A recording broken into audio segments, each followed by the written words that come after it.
Monday through Friday from 7 to 9. When you see that notification, we about to go live. Hit this track and do you dance like you Karen Lacey. Run it back and turn Matthew to the house, baby. It's Tingle Co. From 7 to 9. Come keep with the show. It's a new era. Let's get it, let's go. From 7 to 9. It's Tingle Co.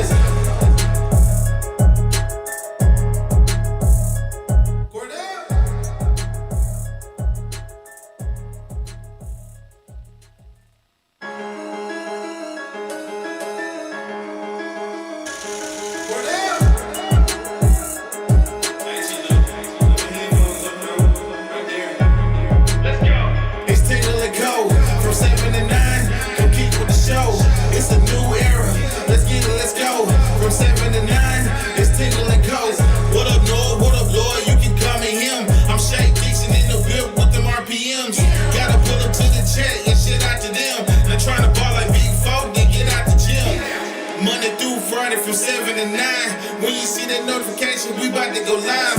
Hit this track and do you dance like you Karen Lacey. Run it back and turn Matthew to the house, baby. It's Tingle Co. From 7 to 9, come keep with the show. It's a new era. Let's get it, let's go. From 7 to 9, it's Tingle Co. All right, good morning and welcome in here on this Thursday morning as we are rolling through the month of December. It's good to see everyone in the chat this morning. Slat, Say, Brian, Kenny, Caleb, Exoda. Everybody in the chat this morning. We appreciate all of you starting your morning with us. As we have a great show for you today to recap signing day yesterday. What's still to come in signing day. We'll also discuss some of the football staff changes under Lane Kiffin at LSU. We'll have Joe Schwartz preview some LSU women's basketball early this morning, about 7:30 a.m. He will join us to talk about the Tigers and their matchup with Duke this evening. We'll also have Koki Riley join us at 8:30 a.m. to talk some LSU football, as he does a great job covering it over there at the Advocate. But Jonathan, Lloyd, Wyatt, good morning. How are we doing? Good morning, sir. How are we feeling? Excellent. Doing good? Watched some LSU men's basketball last night? I did. There we After go. I got slut-shamed in our own office. Then I had to think about it. I was like, wait, why don't I? I was like, I'm working during that time, right. So I need to explain myself. But got home in time for the last minute and a half of the basketball game. I saw the score. LSU seemed to be doing quite well. Then there was a gap during the show, and I come home and it's like, they're losing. Mm-hmm. And then it seems like they figured it out on the fly. I mean, Jonathan, you said it well. Yeah, they played good, they played bad, and they played good. It was a great first half. They were up by, I think, 11 or so at halftime. And then Boston College came out swinging in the second half. LSU was able to battle, though. I think they shot like 26% from the field in the second half. And they were 1 for 11 from three. They weren't scoring points. But they hung around, they fought, they rebounded well, defended well. They got into overtime. They had a few things go their way. There was a flagrant foul called, and it was the right call. It's not like they got lucky. I mean, the Boston College player kicked the head of whoever it was that was on the ground, I think Nwoko. And so McKinnon makes 2 free throws. You get the ball back. And then Didon Thomas with a big layup and then another big layup, and he scored 10 straight points going from the end of regulation to the beginning of overtime. And LSU shot the ball perfect in overtime to get to a big win this last night in Boston College. Their first Power 4 win of the season and their first real test against an opponent. They win 78-69, led by Didon Thomas, who had 23 points, 7 assists. Sutton with 18 points, 13 rebounds. You also had McKinnon and Nwoko with 12 each. A big win for the Tigers last night in their first Power 4 test. And it'll also be the beginning of a stretch of games where this Sunday they'll play Texas Tech, who is number 19 in the country, at 2 p.m. on ESPN2, I believe in Fort Worth, Texas. And then it'll go from Sunday to the next Saturday. Their next game will be against SMU in the Smoothie King Center in kind of a tandem game with the women's basketball team, as they'll both play in the Smoothie King Center that evening. So 3 big Power 4 matchups, ACC, Big 12, ACC, back to back to back for the Tigers. We'll see if they can stay hot as they move to 8-0 last night. Like I said, Joe Schwartz will join us in a little over 20 minutes to talk some LSU women's basketball. Koki Riley with some LSU football later on at 8:30 this morning.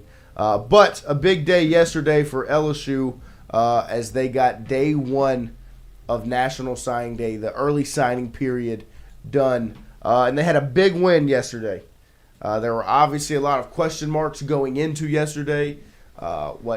Tuesday evening got a little stressful. Some rumors were going around, people freaking out. And there's still some uncertainty. There's still some waiting to be done with some players like Lamar Brown and Trenton Henderson and Deuce Gerald's as their days to sign will likely be today or tomorrow because it is a signing period, right? It was Wednesday, Thursday, Friday. But you got some big names signed yesterday. 2 really specifically that are huge for LSU. And Richard Anderson, who I do believe they're still waiting on the papers to be submitted to LSU. LSU has not put it out themselves. But at signing day yesterday, he put the cap on. He stood up, said, staying in the boot, go Tigers, and chose to sign with LSU, which was huge because that was really where the question marks began on Tuesday, were around Richard Anderson. If you had gone to his social media, he had taken LSU stuff down. There was just a Texas post that was up. And the report came out that he was going to be delaying his signing and wouldn't be signing on Wednesday. There was a meeting Tuesday evening between his agent and Blake Baker, Billy Glasscock, the general manager for LSU, and Lane Kiffin. That obviously went well because Aiden Hall and Richard Anderson, 2 Edna Carr guys, signed yesterday to join the Tigers in what was a loaded Edna Carr class. You see they had 15 D1 players. They big, they fast, they strong. Say they were big. Friday Night Lights. Yes, I know. But, 15 players signing to D1 schools just on that one team. There's a reason why they won state last year, and they're favored to do the same thing again this season because they are basically a D1 football team in high school football. And 12 of the 13, right? 12 or 13 of the 15 were high D1. They were power. There was West Virginia, there was LSU, there was Colorado, there was Washington State. There were a handful of the Alabama A&Ms and the Nichols. But for the most part, it was big time guys. But huge for LSU. And then the other name. But real quick, if you are West Virginia or Washington State, you're like, just go to Edna Carr, maybe. Yeah, right. He's not going to LSU. He's probably pretty good. I can take a swing. Yeah, there's 15. It's a safe bet. That's for sure. And it's not going anywhere. And it's just nuts. It's not IMG. Yeah. It's Edna Carr. Fucking public school, right? Yeah. How does it happen? A lot of it talent. Really is impressive. And that's what kind of makes me, when you think about what Lane Kiffin said, talking about recruiting the best players, I'm not showing any real loyalty or fealty to we're not taking a guy from a school just to take a guy from a school. Right. It's telling you something there that doesn't really jive with the way that people have recruited in Louisiana that have done it well, right? Nick Saban put the fence around. Ed Orgeron built the fence back, put the fence back up. Frank Wilson obviously navigates the state very well. And now you saw him purge some Louisiana kids from the class. Right. Because he identifies talent his way and what works for his system. So it's a give and take, but it's also like the one requirement that we've always had for, like, if you want to do this job and do it well, you kind of have to go along to get along to go along, whatever the phrase may be. Either way, it works. And it is step 1 to the strategy. Right, and he's kind of bucking at the strategy a little bit, and that's where our first criticism. Right. Let's do it. Right, of course. But this is the one that is very easy to criticize. No, of course. I agree. And it makes the a little look, obviously he's going to have a system, but I don't think recruiting is really his forte. It's portal. And now you're seeing and I get Kevin Smith coming with him and him wanting to put his guy in place. Like I say, you don't ride with somebody for 9 years and kick him to the curb. Right? He joined him whenever he was at FIU. And ever since then, he's been on the staff as the running backs coach. Now, Frank Wilson obviously wants to be running backs coach too. And I don't think he wants to take a job outside of being on the field. And so you're starting to see some of those things happen. And it's up to eventually, I think this will all come to a head. And I'd imagine Frank Wilson we could get you a spot on the field. It's not the biggest deal in the world. But if he wants to coach running backs, then there's a little bit of pushback there. Right. It's what it seems like to me. No, and I think that's the one place where, like I've said it, with Lane Kiffin's staff, I am going to trust what he decides to do from an on-the-field offensive standpoint. The guys that he wants to bring in, he's been too consistent on that side of the ball, right? Right. To not trust his moves and his guys. I mean, they run the ball extremely well. He's what he's been able to do with Kevin Smith as running backs coach. They've been extremely successful. And so if that's who he wants to bring with him, I get it. Like and I'm not going to push back against it. I think that you can find a way to keep Frank around, find a way to make it work. You need to. Because you really should. And we'll see how it shakes out. But it's a success that yesterday on signing day you were able to get guys like Richard Anderson, Aiden Hall, those Edna Carr guys. When there's a 5-star defensive lineman and a 4-star safety at Edna Carr, they should be at LSU, right? And yesterday they both announced their signing with LSU. But yes, still waiting on the papers from Richard Anderson to be sent in, I believe, because there's not been an official announcement from LSU on his signing. Obviously, it was an in-person public signing yesterday. He puts the hat on. They had the video of him signing the paper, but still waiting for the official announcement from LSU.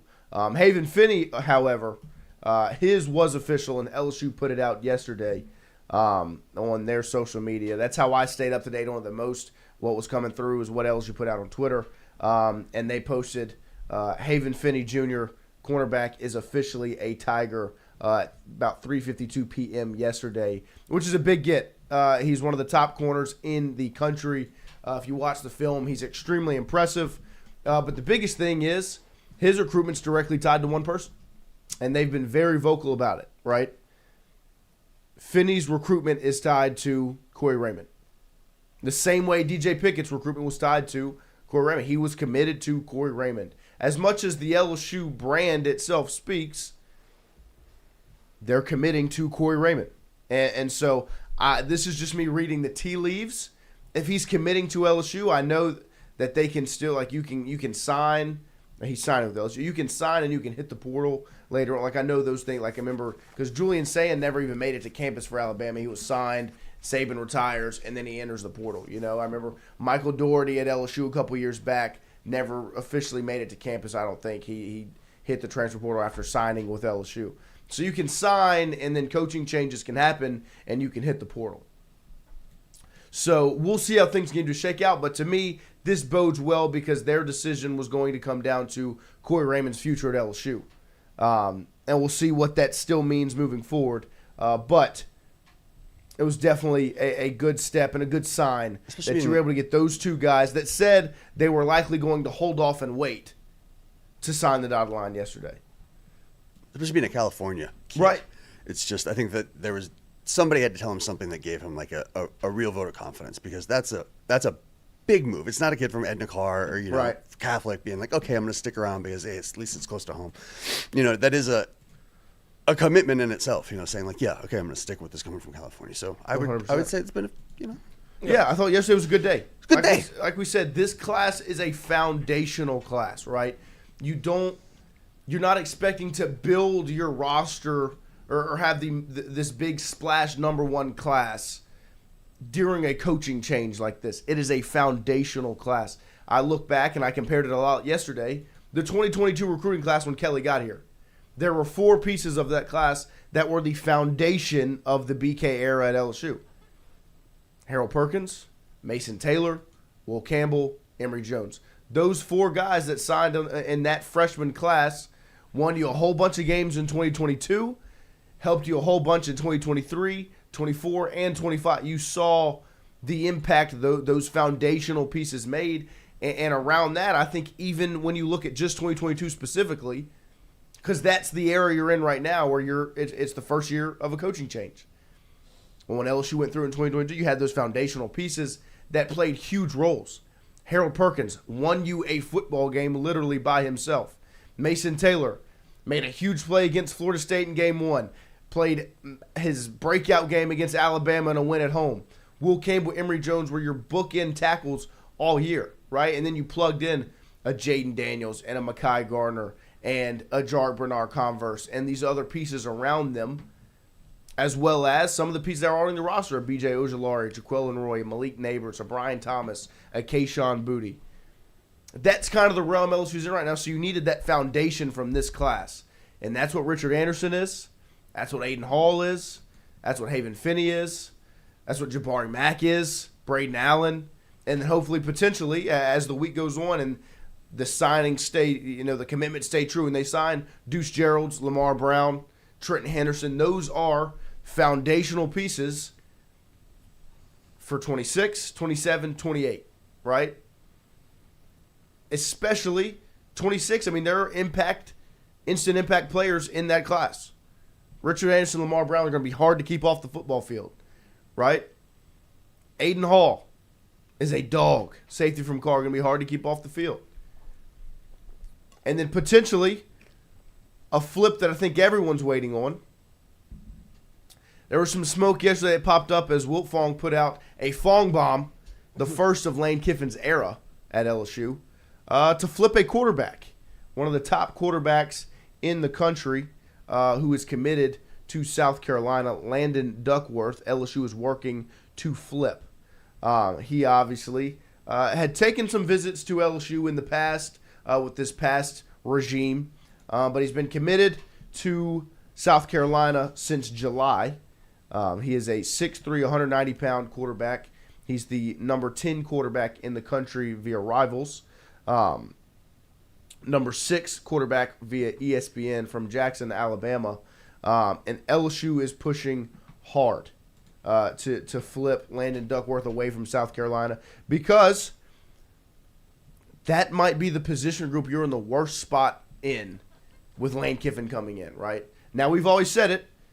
You hire Lane Kiffin, you're always going to have offense, you're always going to have a quarterback. Well, right now, that room is bare, right? Garrett Nussmeier is gone.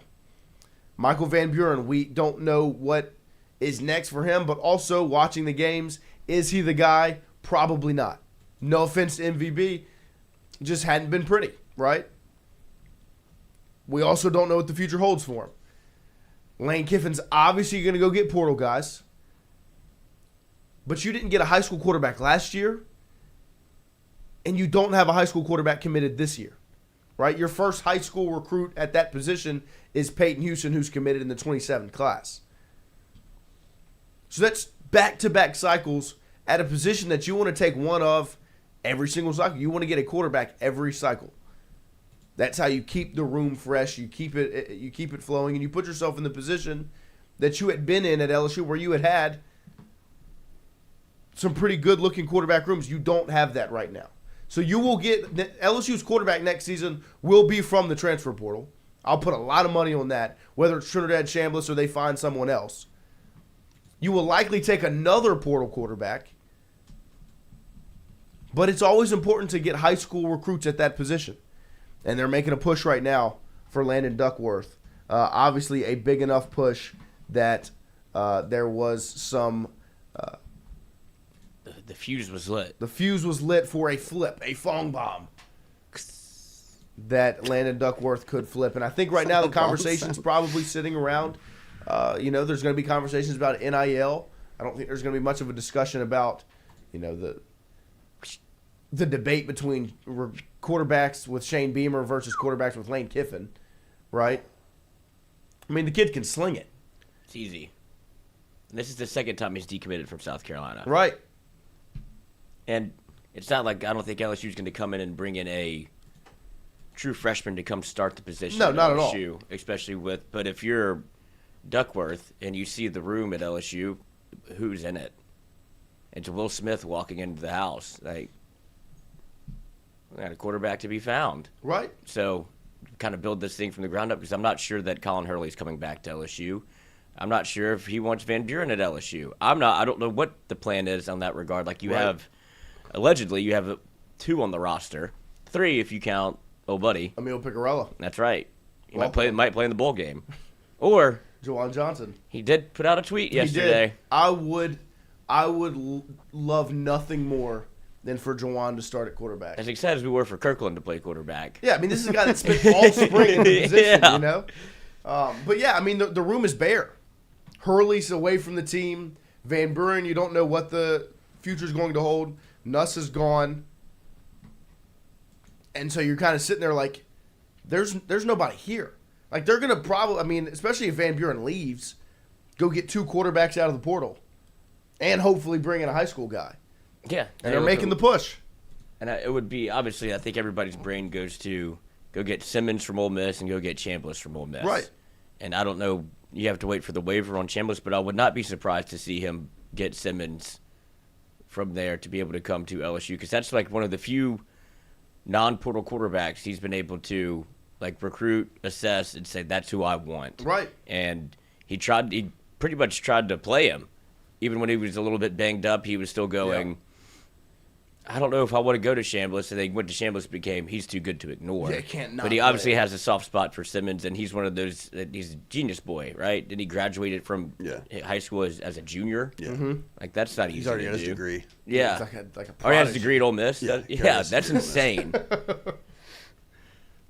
Yeah, So He he's did got cut- well, he's got 2 high school degrees. Yeah. Yeah, and so, I mean, Ole Miss is not very hard. It's not a high quality education. but yeah, no, I mean, I think there's potential that both of them are in purple. Like, I think that portal window, like I said, this is a foundational recruiting class because next year's team, right, is going to be through, recruiting some of the key players back from this current LSU roster. But this current LSU roster went 7-5. Now you see the bones. You're losing a lot defensively. You're at least from a starting standpoint. You want to hold on to some key pieces. Next year's team going to be built through the portal, right? Like that's the case. Your quarterback will likely be a portal guy, whether it's Chambliss, Simmons, or somebody else. The Old Dominion boy. That's who I like. Do you see him? I've heard his name many times. Got 3,500 passing, Right. 1,500 rushing. There's a guy, At Old Dominion. the guy from Cal. I've heard his name, the lefty. Yeah. There's Hey, a handful of guys interesting boys out there. Yeah. that could potentially be out there. The NC State guy I wanted him when I don't remember which game it was. I watched C.J. Bailey play against somebody, and I was like, oh, this kid's good. He might end up in the portal. Now, none of these guys are in the portal yet. We're not trying to tamper, but Porter's not open. we'll see how it ends up shaking out. But like I said, a good foundational class for LSU football yesterday. Obviously, still some names up in the air. Lamar Brown, Deuce Geralds, Trenton Henderson. That's 3 defensive linemen that you want to add to really build the trenches because that's where I'll contend is the biggest place for Lane to recruit are those types of positions because he'll always get the skill guys. Mm-hmm. You'll always have the quarterbacks, the running backs, the receivers, and then if you get the right DB coach, the defensive side of the ball, it's going to be so key to recruit, especially in the trenches for Lane Kiffin. Guys like Lamar Brown, Richard Anderson, they didn't have those in Mississippi, right? You didn't have the 2 and so you can get those guys committed, Deuce Geralds as well.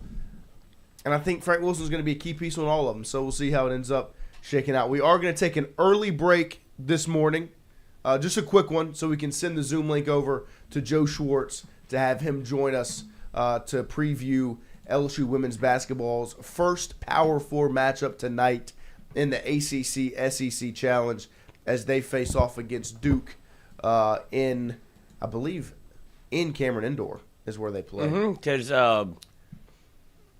Kim Mulkey put out a picture of the first time she coached in Cameron Indoor. Nice. Schwartzy's here.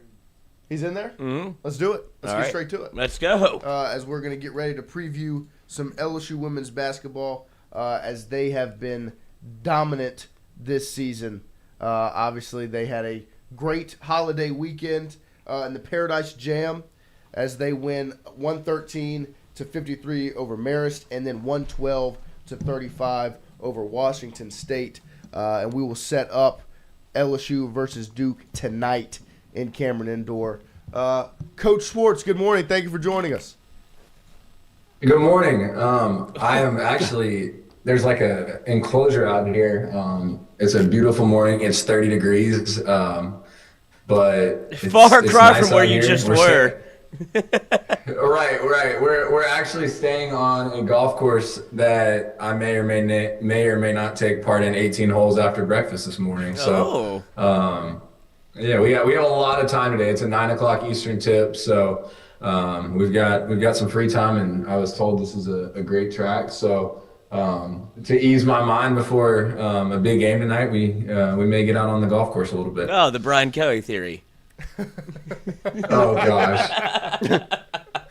But we'll rewind. So you see the whatever the condensation coming out of my voice. It's chilly up here, but it's basketball weather and maybe golf weather. Yeah. There you go. Depending how much you like it. Speaking of the weather, how was the weather last weekend down at the Paradise Jam? Obviously some fun basketball, but how was the trip itself? You know, it was great. The weather was awesome. We stayed at a real nice resort. But the one thing I will say about those holiday trips, it's one thing I love about Coach Mulkey. She tries to incorporate at least one of those every year, whether it's around Thanksgiving, whether it's around the Christmas holidays. It's just a good chance for our kids to do a lot of team bonding. And this team's actually done a lot of it on their own.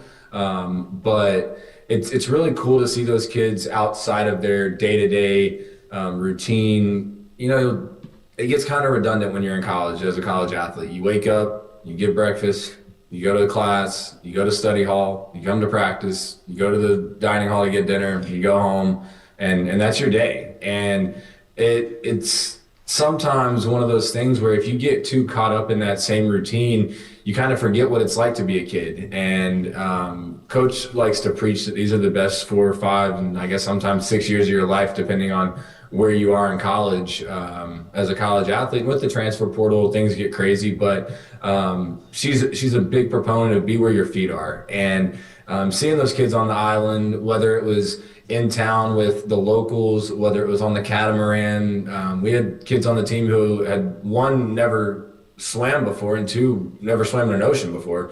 And like Amaya Joyner jumps off the catamaran and starts swimming with sea turtles. So you get to see these kids in a different light and outside of that day-to-day routine, but at the same time, you are still there for a reason. And it was a business trip. We knew what we were facing on the schedule. 2 opponents that probably knew we were going to beat, but you still have to go take care of business. And that can be challenging when you have all the distractions on the islands. You've got a lot of free time. That's one thing about those trips is we didn't play till 8:30 and 9 o'clock.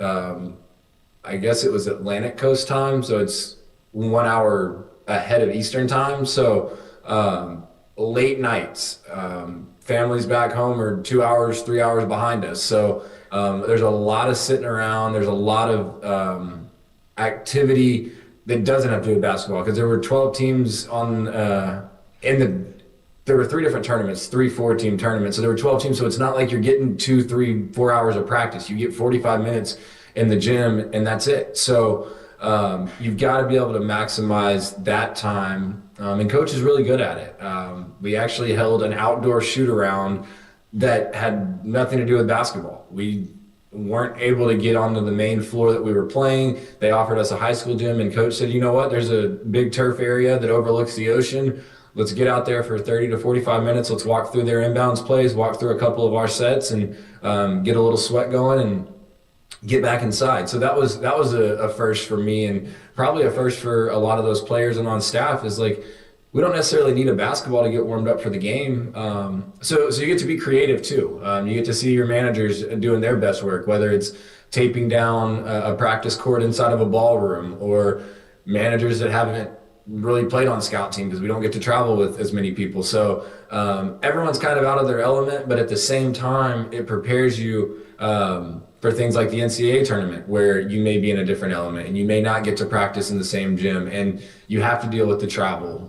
We flew commercial on probably the busiest travel days of the year, the Tuesday and Wednesday before Thanksgiving, and then the Sunday after Thanksgiving. So we've had a lot of travel. We're well traveled.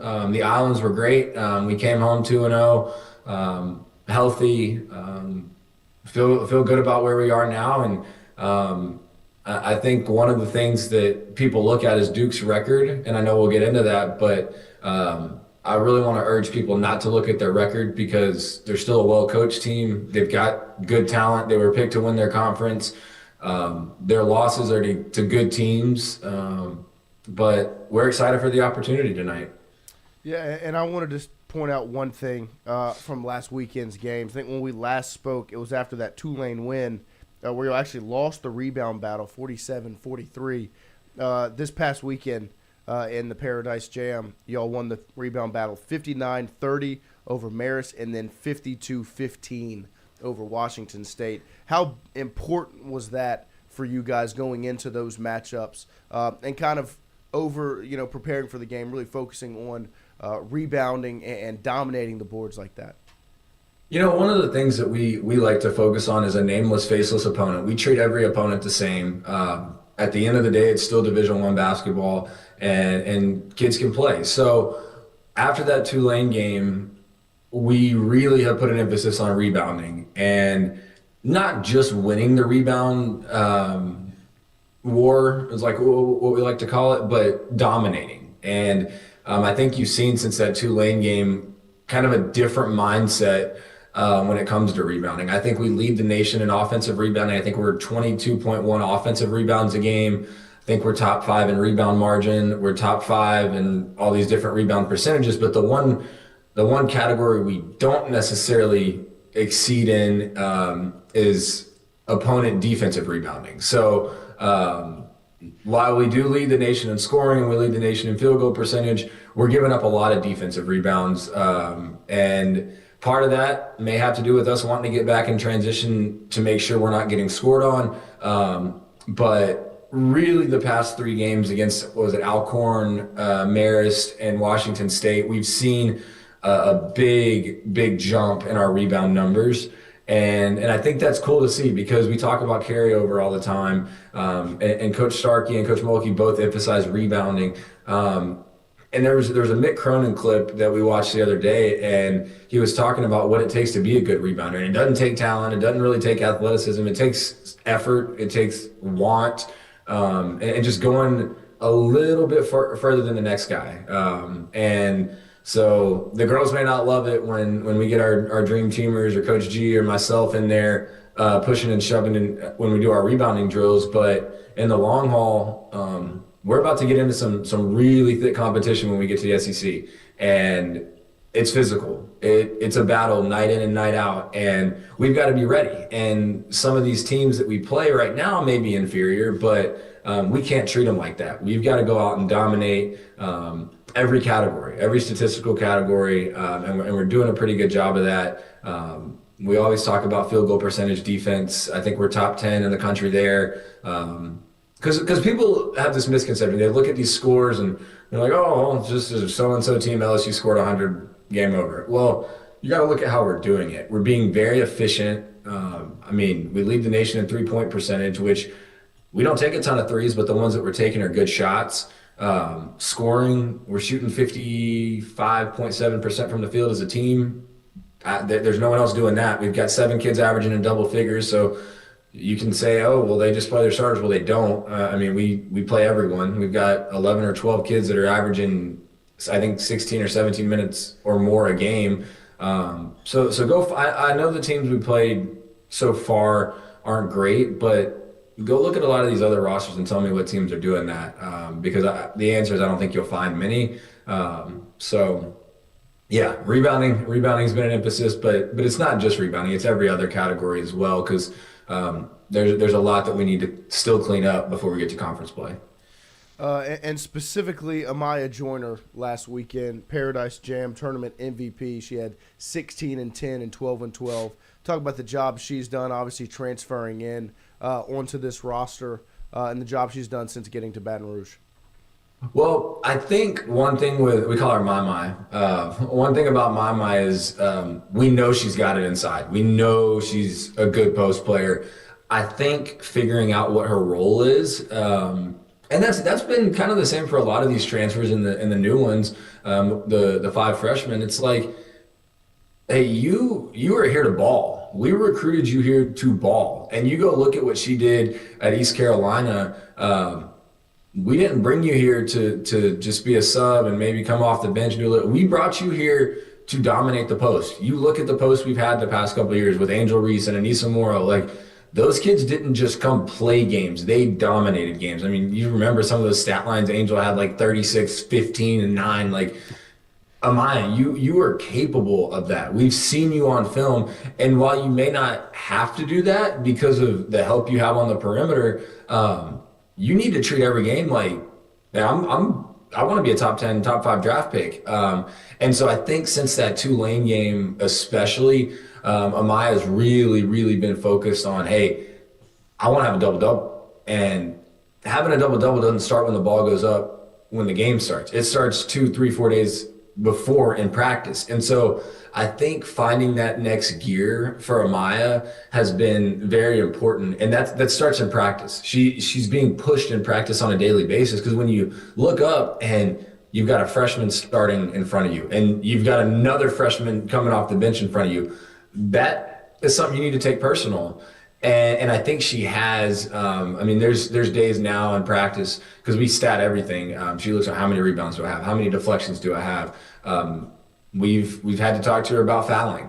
Some of the fouls she has in games are just unnecessary. So I think with Amaya, you're going to continue to see that, because we know she can be a dominant force inside, and she can do things that a lot of posts can't. She's a lot like Angel, where it comes, you get a defensive rebound, push the ball up the floor. Coach Mulkey's going to give you the freedom to do that.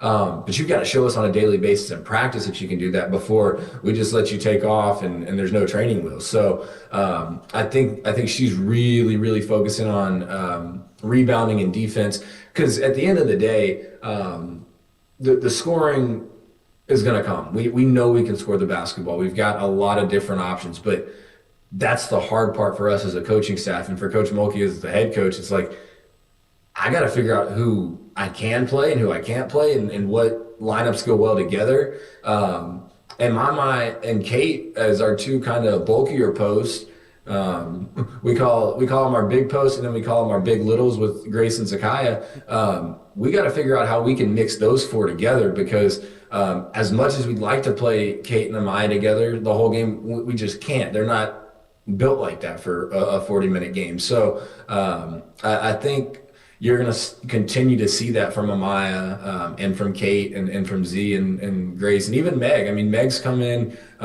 Meg dealt with a lot of injuries this summer. She was committed to Georgia and then decommitted and committed to us. We flipped them, as they'll say in football talk. We flipped Meg and got her to come down to Baton Rouge. And every time she gets in the ball game, it's like she finds the ball on the rebounding end, and she'll get a putback. She makes very good decisions with the basketball. So I think one thing that we've really prided ourselves on is post play the past couple of years. And as good of a perimeter and backcourt that we have, you're going to continue to see our post play develop. And that's one thing I'm excited about moving forward, especially starting tonight, because Duke has a couple kids that can really bang down low and can take you off the dribble and have some size. So I'm excited to see where these posts are going to continue to grow this year. Yeah, no, I'm right there with you, and that's a great segue into tonight's game. Obviously, a matchup against Duke, and like you said, the record isn't anything too. It's not jumping off the paper, to scare anybody. But they've played, they played Baylor, South Carolina, UCLA. They've played some really tough games, and they're going to be a tough matchup. What are the challenges that Duke can bring tonight? Yeah, I mean, first off, you look at their schedule. They played Baylor in Paris. They had 2 tough ones out in Vegas. They played UCLA, and they played Texas and UCLA, or sorry, South Carolina and UCLA. And it was one of those things where when you watch them play, you're like, wow, you think they would win some of these games. But then you want to talk about like things they do well. They run, they push the ball in transition. That's one thing that we've seen on film. We've watched in games they play. As soon as they secure a defensive rebound, they are going. So I think the biggest thing for us tonight, and it's the number one thing that we focused on this week, is transition defense. We've been pretty solid this year. But I think if we can guard Duke in the half court, I know we can guard Duke in the half court. If we can slow them down in transition and make them run their stuff in the half court, I think we're going to be fine. What you don't want to see is you get out early and it's 16-12, 3 minutes in the game. We know we can score with people, but that's not what we're trying to do with Duke. Like, yeah, we still want to run our stuff and push the ball, but we don't want to just give up layup after layup after layup, because that's where Duke really, really thrives. I think the other thing, and we've done a really good job of this as well, is keeping teams out of the paint. They've got some size down low. They've got some athletic post. But if you push them off the block, if you keep them out, like they run a lot of high-low stuff. So you got post players catching the ball up at the elbow or at the free throw line. If you force them to a side and don't let them drive straight down the middle of the lane, I think we're going to be fine. They struggle finishing above length, and with Kate down there, with Amaya down there, and then you bring Grace and Z in. I think if we keep them away from the basket, they're going to struggle to make shots over our size, and then we can't get away from what we do. That's another big thing that we've talked about. Is like, yeah, it's Duke. We're playing at their arena. It was really cool to go into Cameron Indoor last night for shoot around. But at the end of the day, we're LSU. And what do we pride ourselves on? We pride ourselves on pushing the ball in transition, having great spacing on offense, sharing the basketball. One thing I thought was interesting, and I was telling our team this in film the other day, is we're top 20 in the country in assist to turnover ratio. And for those listening, or some of the freshmen who didn't necessarily know what that meant, our point guards and guards, we want to have a 2-to-1 assist to turnover. So for every 2 turnovers, or for every 2 assists you have, you want 1 turnover. So let's say you have 8 assists, 4 turnovers. We're like at 1.4 right now as a team, which is pretty impressive. But do it against a power 4 team. So sharing the basketball tonight, good spacing offensively, and taking care of it. A lot of our turnovers in the islands, when we went back and looked on film, were just unforced. Trying to hit home runs, throwing deep passes or passes that just weren't open. So I think executing on offense, pushing the basketball, and then as Noah talked about, we got to win the boards, win the war on the boards tonight. That's going to be a big key. In games that Duke wins, I think they're plus 16, or it's a big number. But in games they lose, I think they're like -7 or -11. So there's a huge gap there in wins and losses for Duke, and for us, I think that's our identity, is run, push the basketball, and rebound and guard. So and then the other thing, we haven't faced any adversity this year. So I think being able to embrace any difficult situations tonight, any sort of adversity, it's going to be their biggest crowd of the year. It's a whiteout game. I think they're doing a lot of USA basketball stuff before the game, but you know, Flage played for Carol Lawson this summer in the FIBA AmeriCup, and it left a bad taste in her mouth. So you may see a little bit different Big Four tonight. Well, there you go. Well, everybody will be tuned in and ready for the Tigers versus the Blue Devils tonight. Best of luck to you, Coach, and we appreciate you. Yeah, real quick.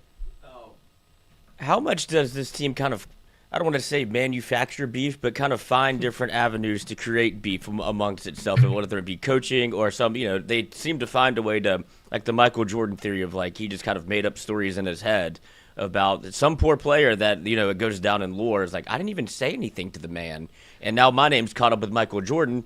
When you see obviously what LSU did, what was it, Charlotte? Yeah. Against Charlotte. Now obviously you got Flage, who played for a coach that's going to be there at Duke, and it's like, all right, never mind, ball up top. It's funny you ask that, because as a coach, I'm in charge of a lot of our motivational content internally. Every game that we play on the road, we watch a video on the bus.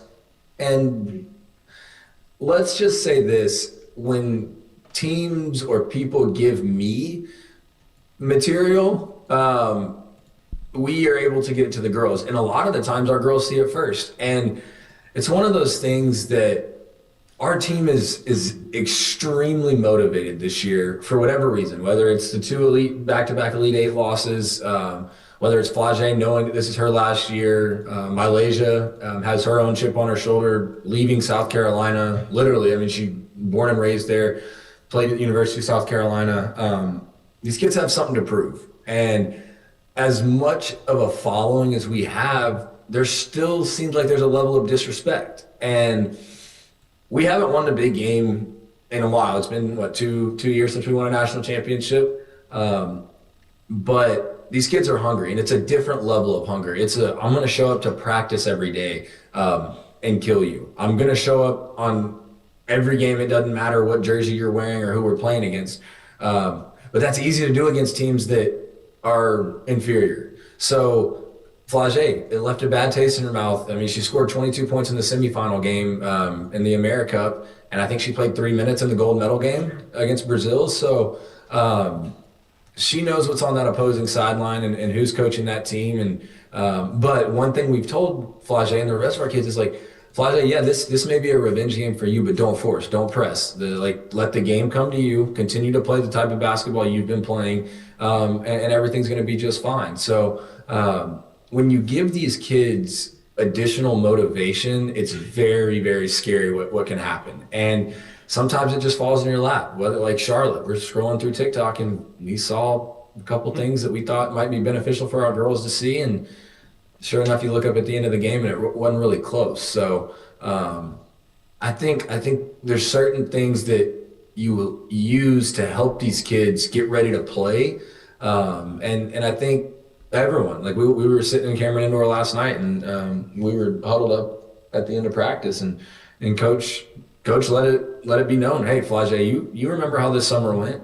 Yeah, y'all won a gold medal, but it wasn't how you wanted to win it. I mean, she wanted to probably be the face of that team, and there was a lot of talent on that team. And we're hoping later on this year, we're playing a lot of those kids that were on that team. And so it's kind of like a hit list. Like, this is the first stop on it. Happens to be a road game, happens to be at Cameron Indoor, a hostile environment. And I think these kids are going to be motivated to play. I wish it wasn't a 9 o'clock Eastern tip, but it's 8 o'clock back home. I think it's going to be a good place, and a good chance for us to showcase what we have on a national level. I don't think we're being talked about enough, but you know what? We like that. I mean, we've got, I think Rebecca Lobo and Ryan Rucco are calling the game. They always call the national championship game. So it'll be a high level competition tonight. I'm really excited for our girls and for the opportunity. And yeah, it's going to be a fun one. And I want to give a shout out to our men's team. Gutsy win last night. I know Boston College doesn't have the record that I think they were 4-4 going into last night, but it's still going on the road, beating an ACC opponent. I like what Coach McMahon's doing with that group. The point guard plays good. The post plays good. So I want to give a shout out to them. I think I've been to all but one of their home games. And I think one thing our fans need to know is, like, y'all need to go support them because they're working over there. And I think it's a team that can do some damage this year and get to the NCAA tournament and see what happens. I mean, you see on the men's side, there's so much parity. Why not LSU? But they need the support. And we need the support when we get back. I don't think we play again till December 16th at home. And that's a field trip game. I think it's an 11 a.m. tip. So people may not want to come to that one if they don't have some earbuds, because it's going to be loud and high pitch in there. And so help me God if we get to 65 points and have a fast break.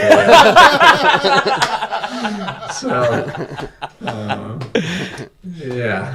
Oh, it's going to be unbelievable. No. It has to die at some point. At some point, it's got to go. It's got to go. Oh, that's going to be awesome. Wait, for Cameron Indoor, does the air conditioner really not work, or they don't have one? Is that still? I've heard that. I think about 10 years ago they put one in. But we walked in yesterday and, like, we got dropped off and had to kind of walk around the side of it. I was shocked at how small it was. Like, it looked like a dorm room like a dorm building from the outside, or like a church almost. And then you go into this little side door, and it's like that old church hall, like carpet hall. Like, it was like a bluish. You see it in churches, like red or blue. You know that type of carpet I'm talking about. Yeah, you could almost play basketball on it. And then you walk like 10 feet forward, and boom, you're in the arena, and like the little tunnel you walk out of is about 8 feet tall. So then you look up and boom, Cameron Indoor, and you're like, oh my gosh, how does this place seat 9,000 people? But there, you'll see on TV tonight, there's not a lot of sideline. I mean, maybe 12 inches between the sideline and the bench and the scores table. I was like, where do our subs go?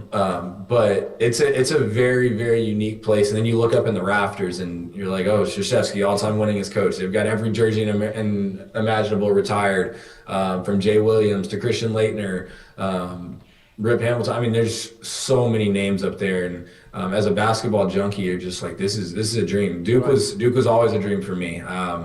I think one of the first jerseys I ever owned was the black J.J. Redick Duke number 4 jersey. And that was way before NIL was a thing, so there wasn't a name on the back of it. But I imagine if NIL was a thing back then, that might have been one of the top sellers. So, yeah, it's Duke. They have air conditioning, or at least it was working last night. There's probably not going to be much need for it. It's like 31 degrees right now. And I know, Lloyd, you're probably really jealous of this background. Like, we're you dick. literally staying on a golf course. So hit a couple of wedges from the room, dude.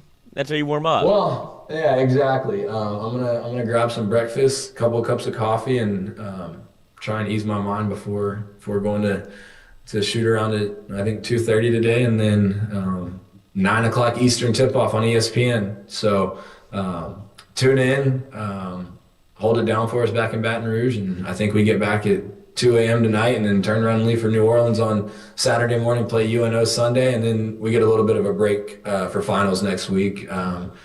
And I'll be able to hopefully come and talk about this game and yap it up a little bit more next week. There we go. Because this is the first picture I think of when I think of Duke Cameron Indoor. Yep. Yeah, you can touch it. You can, and those media people are like, what are these people doing behind me? But the smells. I'm interested. I'm actually really interested to see the crowd tonight.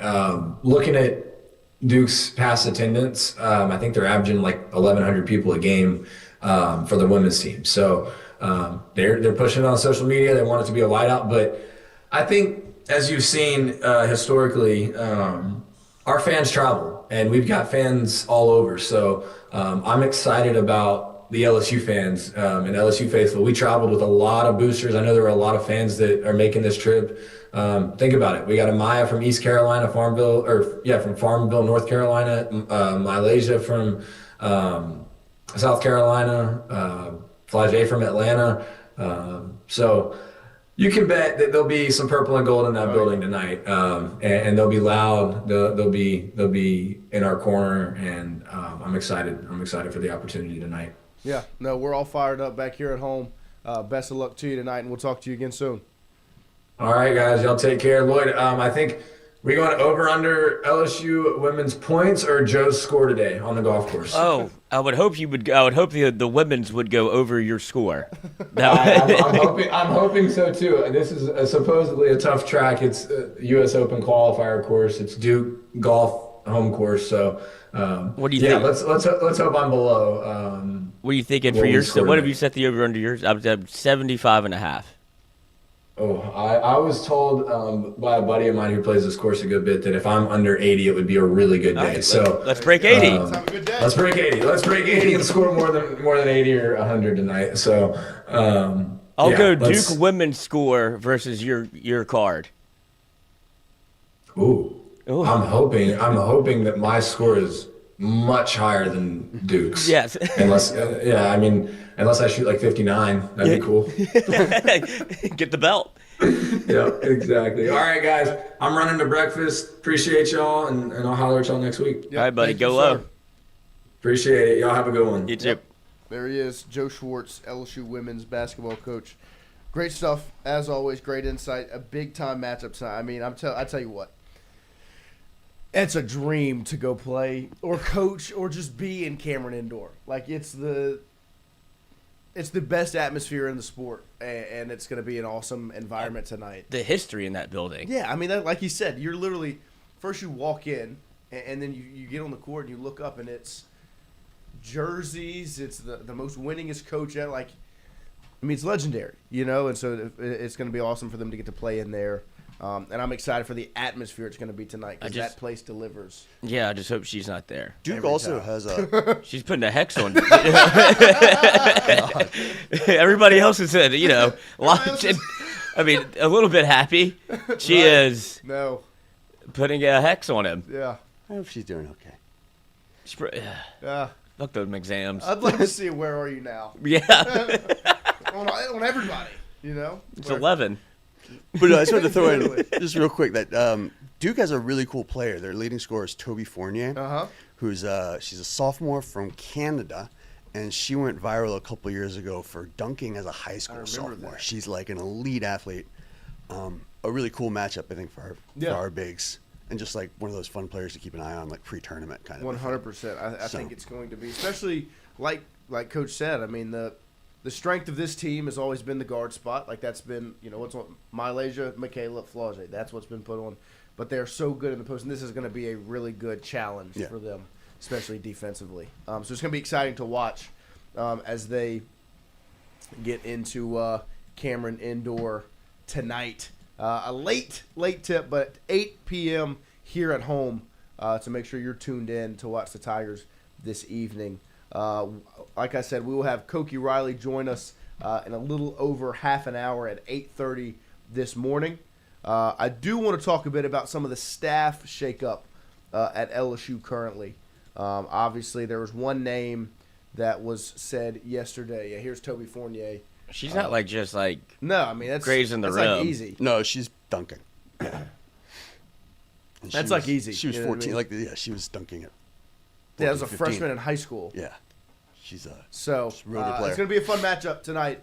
Like I said, Duke's record, Coach said it too. It's not impressive, but they're a really good basketball team. They battled with both South Carolina and UCLA last weekend in Las Vegas. So, but on the LSU football front, Austin Thomas is a name that we've spoken a lot about during this, really all the way back to last offseason. He played such a huge key role in building this roster that LSU had this season. Although it was disappointing, you can't knock the roster. They had the talent, especially on the defensive side of the ball, and he was key in making that happen. He was a Scott Woodward guy. Obviously, Woody no longer here with Verge being the AD, and we thought the writing was kind of on the wall when you saw Glasscock get on the plane. Old Billy Glasscock, Lane Kiffin's general manager, and then him being a part of that meeting the other night with the agent of Brown and Anderson, kind of, had the writing on the wall for Austin Thomas. As much as he is a loss for LSU, I don't think he'd be understated. He's a guy that loves LSU, was a key part of building this roster. It's just kind of what happens with a coaching change. You have a coach that wants to bring his own guys in. He obviously had a relationship with AT, so I thought there was going to be potential for that to be moving forward, that AT would be able to stick around with Lane's staff. But you saw it announced yesterday, Austin Thomas will not return to LSU next season. He was the Tigers' general manager this last season. Before that was with Lane Kiffin at Ole Miss, where he helped negotiate contracts and build the roster. Kiffin is bringing Billy Glasscock as his next general manager at LSU, who he hired from Texas last year. Kiffin continues to make changes throughout the program in his first week on the job and is antsy to shape the program to his liking. Obviously, this is what sucks about a coaching change. That's why we called it pie in the sky when we talked about bringing Kiffin in and keeping all of these guys that you hope to keep. It was a dream to be able to pull it off because it's really not all that realistic to be able to hold on to a past staff while bringing in a new staff. And you see it right here. As I really wanted Austin Thomas to stick around, I think he is very knowledgeable of this current era of college football and is going to get another job somewhere else and do an excellent job. I think he was a huge, huge piece of why LSU had the roster they had this year, how you identify and can close on deals like what you pulled off with Mansour Delane, AJ Halsey. I mean, think about what this season could look like without those guys, without Patrick Payton, without TaMarcus Cooley. You're able to identify talent while also having the money managed in a way to go get it and to close the deal. And that's what Austin Thomas helped LSU be able to do. And now Kiffin and Glasscock over at Ole Miss did a good job in the transfer portal and will carry that over here in Baton Rouge, and I think they're going to do great work. But obviously, personally, a big fan of Austin Thomas, and it sucks to see him go. I think that's the case. We'll see where he ends up because he's going to get another job. Some other major D1 program, Power 4 program is going to get Austin Thomas because he's that good. And so this is just part of what happens with the coaching change. They bring in their regime, and we'll see how it ends up shaking up. But this is why you hire Lane Kiffin, to bring in his pieces, his guys, so that you can get back to where LSU belongs to be, and that's at the top of the sport.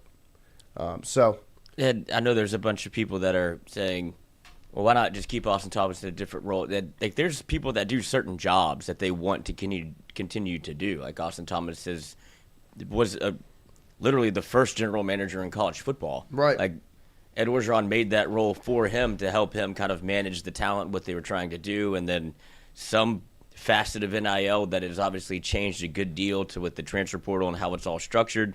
Don't get it twisted. Austin Thomas was very good at his job and was somebody that should and deserves all of the flowers for the roster that was built. But at the end of the day, it's like Lane Kiffin came to LSU for a reason. Florida tried to step in and tell him who to hire at the general manager position. He's like, no, I have my guy that I want to bring with me. And that ultimately that was their first conversation that led to him not going to Florida. Right. So those conversations travel. And if you're Verge Osbury and you want to bring in Lane Kiffin, that's probably the first order of business is whatever you want to do, you're allowed to do. That's what he said in the intro presser, right? Right. I mean, it was one of his first talking points. Let you coach. He said, we're going to let you coach. Like, Yeah. okay. Like, yeah, we're not going to keep all these guys that are great at their jobs and we love necessarily. Because that's where But we got to let him do his thing. that's part of the LSU stronghold is don't touch these. And I'm a big advocate for those things. But when you look at Lane Kiffin and where he got Billy Glasscock from, like he went and plucked him from Texas. And then there's like the quotes of some of the things that they've said about each other is like this is his guy. Yeah. And I just think it's at some point you have to make the decision but I think a lot of this leaves a sour taste in people's mouths because of the Brian Kelly era and how it was handled. But a lot of those people but Brian Kelly had no foresight or no interest or no guy that he had with him. Right. It wasn't like, oh, I'm going to bring in my general manager. It's here's my people that came with me. Well, and I think on top of that, you also have to take into account where they're coming from, right? BK was coming from Notre Dame, where he had been there for over a decade and run things a certain way in a sport that was managed a certain way.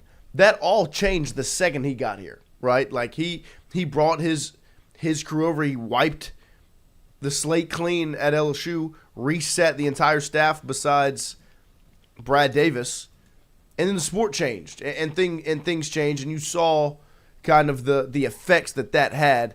Lane Kiffin's coming from Ole Miss, a school in the same conference that is a state over, like geographically, like right next to Louisiana. So he's also coached at Alabama. He learned from Nick Saban. Like, so the dynamic is different, right? So even though it can look a lot like, oh, he's clearing house again, just like BK did. I get it, right? Like, I understand the fear because I'm right there with you. A season was wasted when you should have won a national championship in 2023 because of Brian Kelly making staff mistakes, right? I already think Lane Kiffin's off to a better start with the Blake Baker front of looking and saying, you know what, that guy's good, I'm going to retain him. Now, it falls in Blake Baker's lap of if he gets the Tulane job or if he stays at LSU, but it's not Lane Kiffin making that decision. Lane kept him, right? If Lane wants to bring his own guys in, he is well-versed in this era of college football and in this region geographically. Being a head coach at Ole Miss, right? Being an offensive coordinator at Alabama and learning under Nick Saban, who runs this geographic region, right? Who runs the Southeastern Conference. That's who he's learned from, right? So it's different than BK, although it can seem the same. It's completely different. He's coming from a modern program. right? BK was coming from one of the last bastions of the old way of doing things. You know, he's like kind of the last guy like that that's really going to get a job of this stature. Kiffin's coming from a place that excelled because they did the new things so much better than pretty much everyone else. Yeah, that's how Ole Miss got competitive, was having Lane Kiffin and having the vision of this is a way to do it. We're kind of adopting the NFL model of being on the forefront of transfer portal. Yeah, ahead of the curve. Right. This is like a quote from Glasscock. He said, Coach Kiffin is why I'm here 100%. The way he sees it, envisions it, and what it's supposed to look like. He's got the courage to step outside the box and be a leader in college football. College football has changed more than it's ever changed in the history of time. Anything before 2021 doesn't even matter anymore. Mm-hmm. It's that different. If you're still doing things like 3 years ago, you're a dinosaur. We're not going to recognize that 3 years from now we're ahead of the curve with everything we do. We're going to put our face through a brick wall to make sure we're ahead. For me, it's about working for someone that understands that. Right. Yep. I'll take you. Yep. And think about the knowledge he has of this sport, right? When did Lane start coaching in college football? It was the early 2000s for Pete Carroll at USC, right? Then he becomes a head coach in the mid to late 2000s at Tennessee, right? Then USC. Then he learns from Nick Saban during a dynasty in the 2010s and becomes a head coach at the end of it, and then now was a head coach in this. He's been a part of every single era of the sport and has learned from some of the greatest coaches of those eras, right? One of them being literally the greatest coach of all time. So, and he's ahead of the curve in this era. You know, he that's what happens when you're like a child prodigy. Is like, it's kind of, I'll compare it to like LeBron, like where when he got to the league, 2003, the sport's a whole lot different than it is right now. But he got there so early, he's been able to grow with the game. Lane Kiffin's been able to change with the sport. Or be able to help change the sport. Right, so he's got all this knowledge from before, and he's only 50 years old. And so I think when you look at this situation, I understand the fear of, wait, don't mess with all the. I get it. I do. There's still going to be an importance that I think Lane knows and is going to figure out, and it's going to be interesting to see how he attacks it, of the Louisiana recruiting, right? It's going to be extremely important to have connections in New Orleans and in the state of Louisiana to continue to recruit the talent that's in the state, because that's part of one of the main reasons why you take the LSU job over Ole Miss is because of a Lamar Brown in your backyard and a Richard Anderson and an Aiden Hall an hour away and a Jabari Mack an hour away, and go down the list of this talent around the state. It's part of the reason why you take the job, because the state breeds talent. So it's going to be interesting to see the pieces he adds or retains in when it comes to relationships in the state of Louisiana, because I think that's probably where the fear comes from more than anything. Yeah, that's the Frank Wilson ideology. Right. Like everything that you just said is Frank Wilson's tied to all of that. Yep. And then you have a coach that literally comes in and says, I'm not recruiting it really that way. I'm not taking a guy from a school just to take a guy from a school. That seems like it's a stark contrast to what Frank Wilson wants to do. He wants to keep his relationships. Yeah, I'll take Kenny Darby. He's a high four-star that is from Louisiana. You don't think that high school coach is like, what? Right. Like, it's the day before and you're kicking me out the class. Like, that ruffles feathers.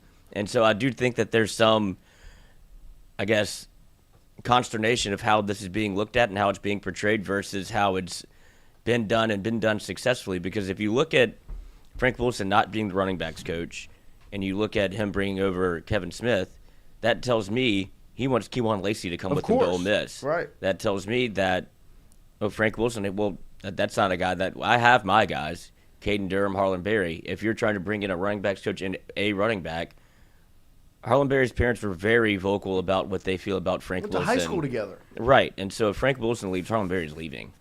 Like is that too far of a stretch to say? Like, No, I think it's just me reading the tea leaves. Well, I think it's in the same way Pickett is committed to Raymond. I think Barry's committed to Wilson. Right, and that's where it's like I don't want. You would love to keep Harlan Berry, right? I think that's going to be if that's what happens on a very LSU scale, it's going to be like, what are we doing, right? Because you saw the flashes of Harlan Berry, and if you bring in Kewan Lacey, who's to say Caden Durham doesn't want to leave also? Like right. That Frank recruited both of those guys like handpicked. Caden Durham was the only back he took in that class. Harlan Berry is the only back he took in this class. Like that's who their relationship lies with. So if you're trying to do essentially a 3-for-1 swap, we'll see. Yeah, no, I'm with you because I've said it. I think one of the the things at the top of the list is find a way to keep Frank Wilson on staff. Because I understand there are some question marks around the running backs coach aspect of it. There have been rotation question marks. I think back to the Jawan Johnson fumble at the 1 yard line where that should have been Caden Durham in the game right there. I get all of the rotation, those things, right? And Kevin Smith, if Lane wants to bring him in to be the running backs coach, like I said, I'm not going to push back because Lane's got the track record of being very good at coaching offensive football. So what he wants to do on that side of the ball more than anything, I'm going to trust. You've got to find a way to keep Frank Wilson on this staff because he's that important to recruiting and to talent, and a lot of these kids have been recruited by Frank Wilson. That's the reason why it was such a huge deal that he was the one getting to be interim coach. Because he knew every kid's name. He knew their parents' names. He knew where they were from. He knew their high school coach. That's who he is. He's a legend walking around the city of New Orleans, right? And so it's extremely important to have him around. I don't know if this is all just me thinking out loud, like no reporting. But if you look at it from Lane Kiffin's perspective and then Kevin Smith's perspective and then Frank Wilson's perspective, if you do keep Frank Wilson on staff but it's not the running backs coach, where do you think that Harlan Berry and Caden Durham are going to look to first? You're causing an internal rift a little bit of my guys versus your guys. And that's part of coaching is, do you cut bait or do you find a way to make it work? Because the relationships that Frank's going to have, they're going to go to him. And that's what you want your positions coach. That's what he's there for. Right, that's the point. And so, like, moving him, I don't know if that solves it because Frank will still be in the building. Right. He'll still be around. That's going to be their first call. And so now you have Kevin Smith that feels like he's on an island and he's bringing in Q1 Lacey. It's like it's those two versus kind of the rest of the room.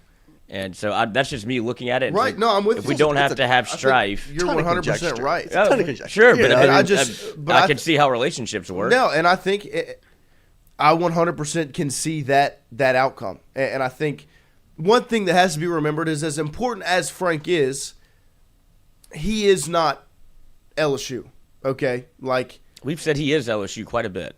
Well, no. He represents LSU. LSU, he's not bigger than LSU is what I'm saying. Like, LSU will not be lost without Frank Wilson. He's extremely important to kind of, in my opinion, especially this transition period of getting Lane Kiffin acclimated to Louisiana, recruiting Louisiana. That's how important he is, right? LSU still speaks for itself. And the game has changed towards the NIL model where the checkbook means a lot, right? You look at who was the guy from Carr that started at St. Aug, the D lineman, Jakeem Stewart, right? That's one where you can't let him get out the state, right? The number one defensive lineman in the country is right there, went from Aug to Carr. Can't let him get – the USC's checkbook spoke, right? He ends up in South Cal at South Cal instead of LSU right down the road, right?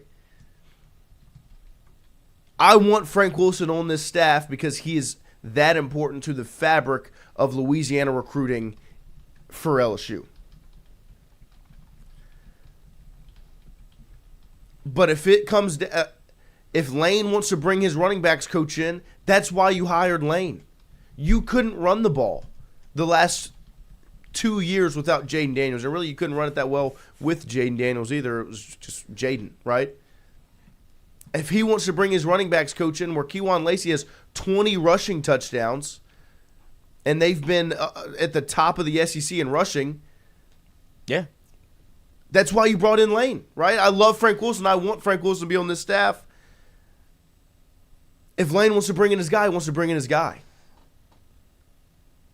And on the offensive side of the ball, like I've said, I'm going to sit back and say, oh, that's why he was hired by LSU. To solve the problems. You are a 7-5 football team. You were. Like, you went 7-5 after you went 8-4. And if he wants to bring in his running backs coach that's been with him for 9 years and has done a really good job, Quinshad Judkins, Kewan Lacey, go down the list of these guys that have been impressive at that position for Ole Miss. Obviously, Judkins ended up leaving for Ohio State, but they went and found him a 3-star running back that. Right. And so I want Frank Wilson on this staff. But if Lane Kiffin wants his running backs coach, he wants his running backs coach. That's why you hired the man. But I know if Frank Wilson is not on this staff, if you're Lane Kiffin, you've got to get somebody in here that's got Louisiana ties. That's the issue that I would have with it, is because there are certain people that there are skill sets that really are unique, and there isn't always a replacement for somebody. You know, like he is, like you said, he's a legend. He is the greatest at this, right? I'm sure there's somebody else out there that can do the job, but I mean, if you've got the guy that has that skill set, you need to do everything you can. You got to be real careful.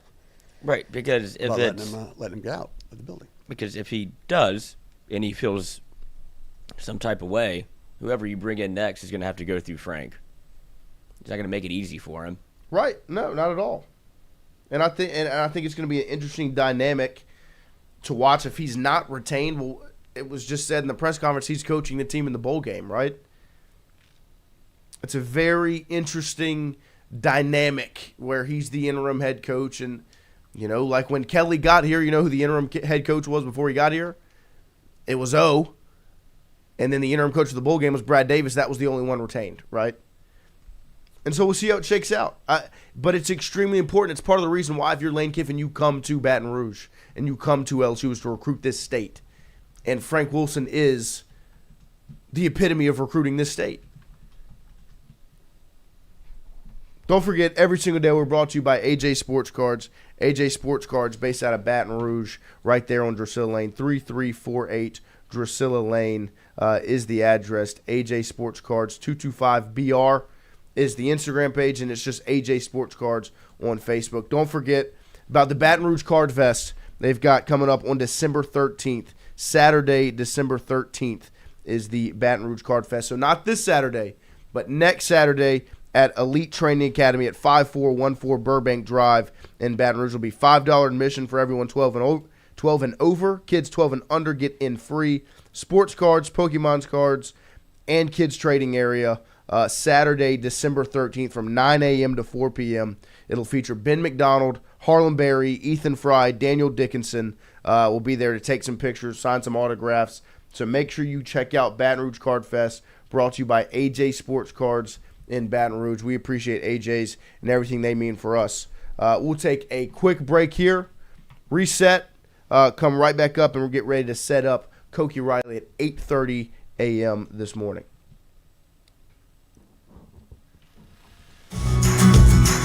Wardo's was created in honor of Alan Ward Granning III, fondly known by family and friends as Wardo. In 2019, the oldest brother of the tribe passed away unexpectedly. His remaining siblings and loved ones wanted to honor his memory in a special way. In 2022, Ward's family decided to combine the need for a sandwich shop in downtown Natchez with a desire to pay tribute to Ward's love of good friends, good times, and great food. Through blood, sweat, tears, and countless hours of hard work, Wardo's was born.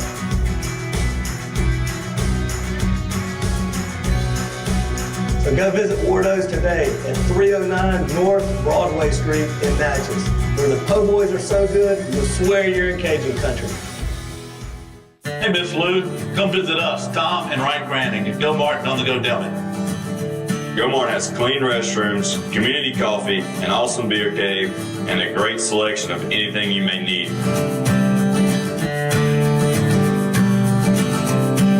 Located at the corner of Highland Boulevard and Highway 61 South in Natchez. Also stop by Wardo's Po' Boys at 309 North Broadway on the beautiful Natchez Bluff, where everyone is family.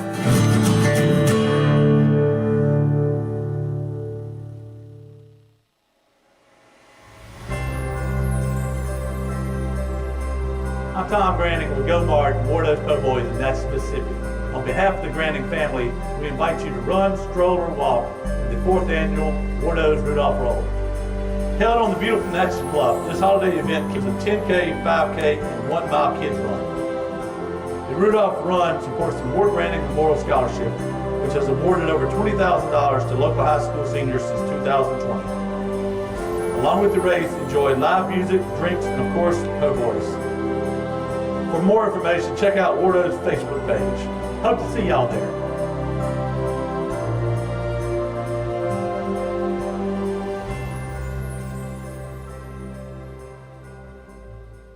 When it comes to your home, the roof over your head matters. At CAS Roofing, we don't just install shingles, we build peace of mind. With years of experience and a commitment to craftsmanship, our team shows up on time, gets the job done right, and treats every project like it's our own home. Whether it's a repair, a replacement, or a storm damage that caught you off guard, CAS Roofing is ready. We're local, we're dependable, and we stand behind every nail, every shingle, and every promise we make. Because at the end of the day, it's not just about roofing, it's about protecting what matters most. CAS Roofing, built on trust, backed by quality.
All right, welcome back here. Like I said, in about 5 minutes, we'll have Koki Riley join us via Zoom to talk some LSU football.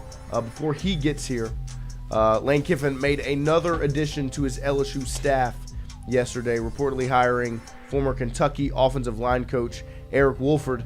The veteran coach has amassed nearly 3 decades of coaching experience, including almost 10 years in the SEC. So another offensive staff addition, which obviously there's still question marks on the defensive side of the ball, but that starts with defensive coordinator and Blake Baker and what his decision is. But Wolford's had 2 stints at Kentucky where he had several offensive lines that blocked for running backs like Seth McGowan, who ran for 725 yards and 12 touchdowns this past year in 2025. He also had an impressive performance against Lane Kiffin's Rebels in 2024, where Kentucky had 336 yards of total offense in the win against Ole Miss. He also coached at Alabama, had an offensive line there where they got the 12-2 record SC championship and the appearance in the college football playoff. And so he's coached South Carolina, Illinois, Arizona, North Texas, and others as well. He was the head coach at Youngstown State. He was in the NFL for 2 seasons with the 49ers. So an offensive line coach addition. I don't know if he will be offensive line coach or if he'll be an analyst or what his role will truly be. But obviously a nice addition in a realm of this team that needs to be completely rebuilt. There are not many spots on this roster, right, that we've talked about that need to be completely rebuilt and revamped and redone. The offensive line, that's the case. One and two. It's been bad, right? You've lacked depth in a sense. You have had just the play has not been good. The development has not been up to par. You've identified the talent, right? You've brought in 4 or 5-star guys consistently, but the play just hasn't been good. And that's a place where we said it, I think, in one of the videos Wyatt shot the other day for some social media stuff. What's one of the things Lane Kiffin on his to-do list? I was like, rebuild the offensive line room. And this is a step in that direction with the addition of Eric Wolford. We'll see if he is the O-line coach or if he's just an analyst or staffer on that side of the ball. But regardless, a nice addition to a part of this LSU program that needed the biggest rebuild up front. And here is some video of him. He looks like Alan Richter.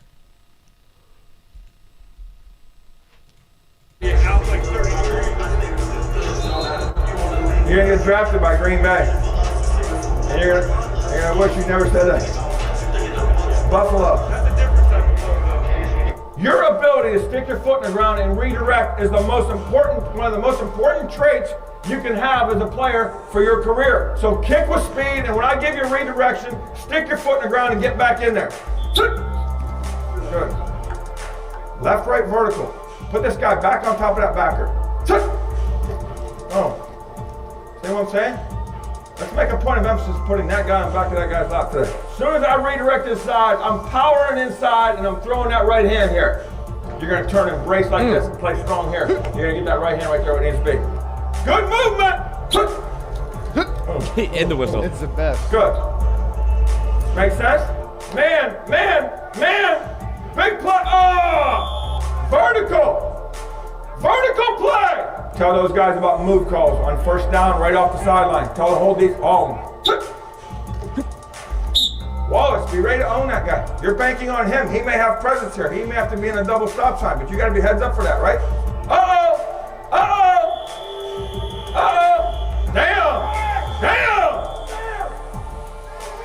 Damn! Not anymore. Nope.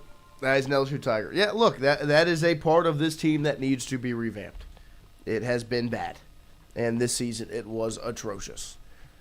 They weren't good. Seville said, soft, don't work well as a crew. I mean, they were bad. We didn't redirect anybody.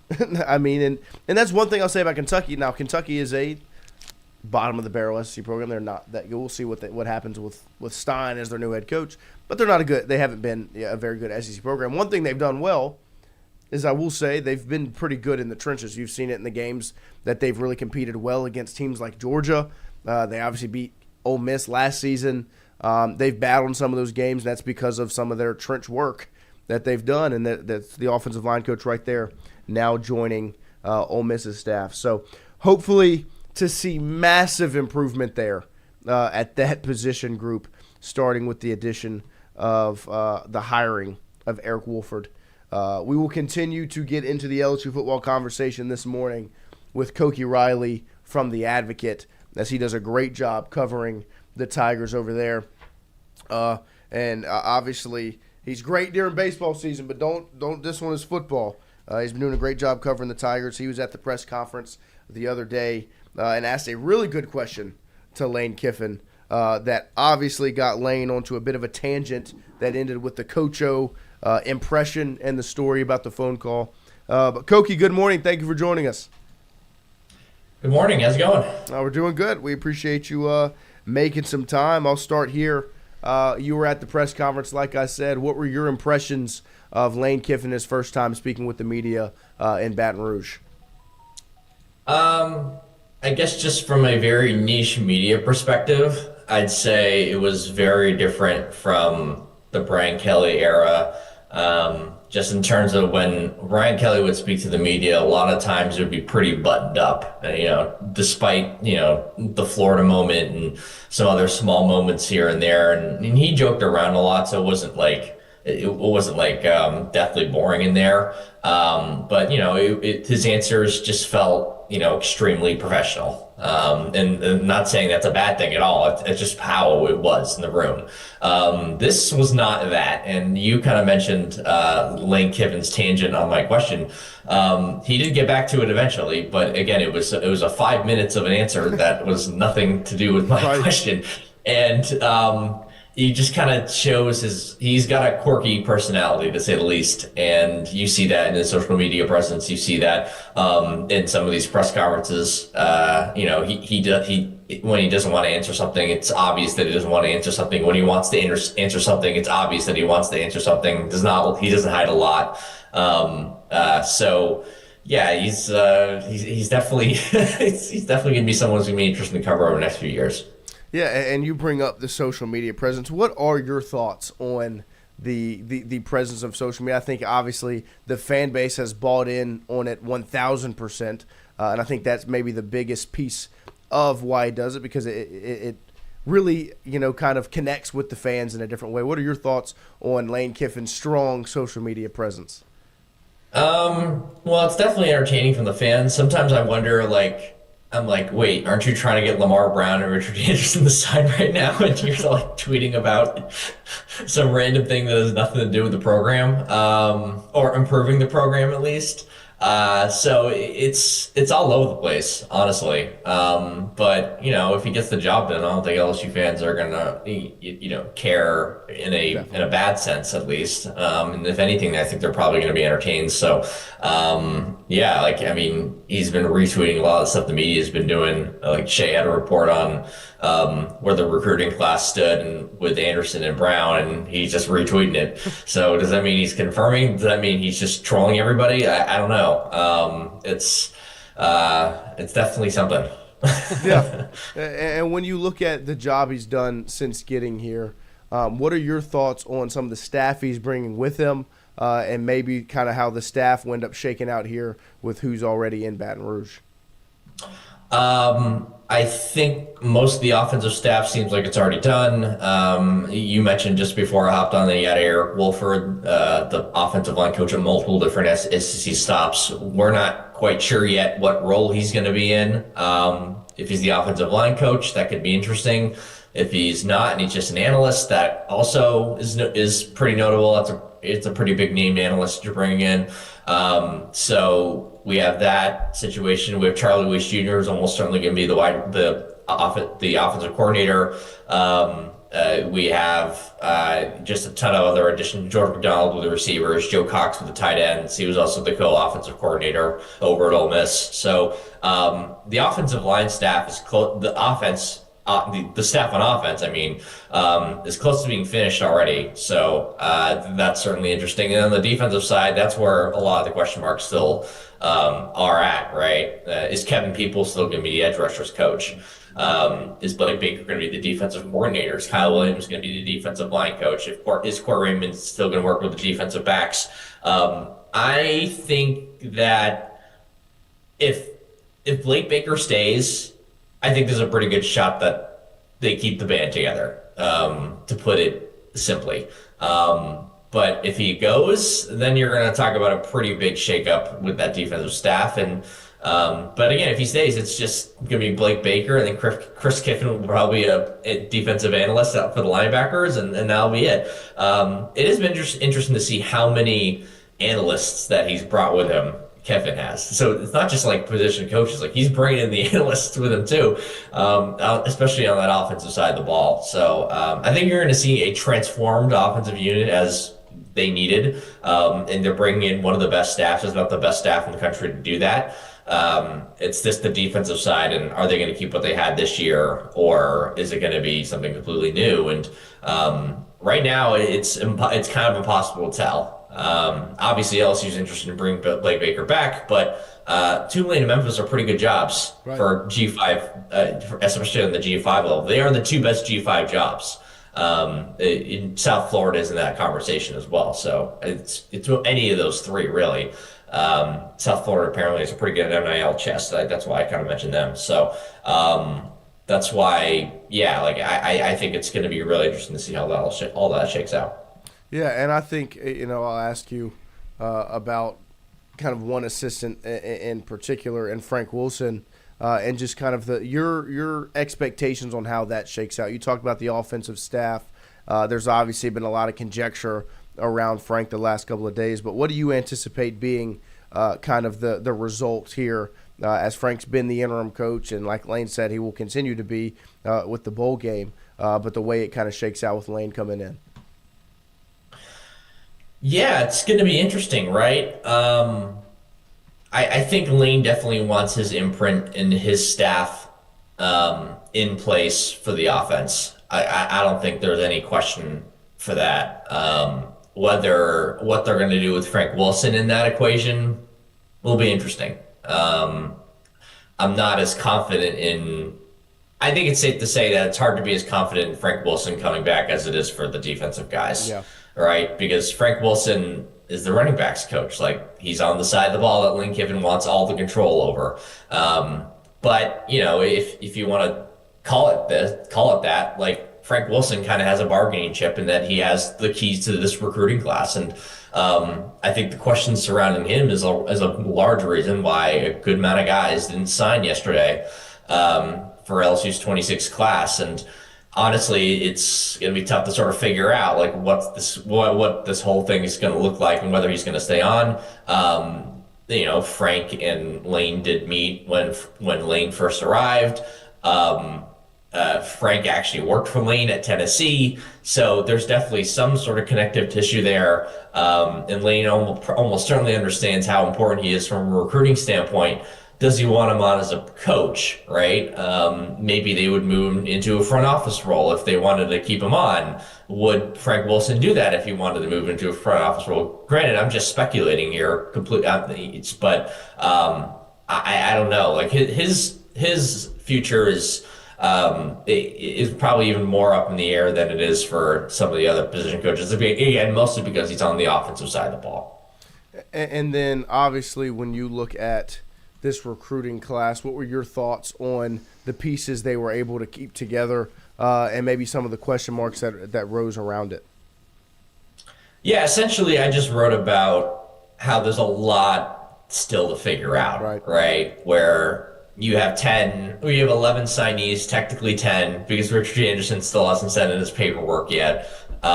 So you have an extremely small class with some talented guys signed on, obviously. I think all like 9 4-stars and a 1 3-star. But the two guys that everyone's waiting for are Anderson, who is going to sign but hasn't actually signed yet, and Lamar Brown, who's probably going to sign. You just have to get those locked in, because the longer this goes, past this month, past whatever, the more you're giving it a chance that someone else makes a run at those two guys, right? I'd be pretty surprised if Anderson let this run into February at this point. But I wouldn't be as shocked with Brown, right? This is a big decision to make in a short amount of time with a new staff coming in. And no one has emerged as a potential flip target, and all the reporting suggests that he's still pretty solid with LSU. You still got to put pen to paper, right? You don't want to put it up the chance that someone else comes in at the 11th hour, the 12th hour, to make a flip here with either of those guys. So I think that's going to be the thing to watch out for the most. And to say that those guys haven't been signed, you could say that's a failure on the part of the new Kiffin staff, but at the same time, they're new. And also they're trying to get flips the other way as well, right? With Jace Matthews, with Jaquaden Guilford.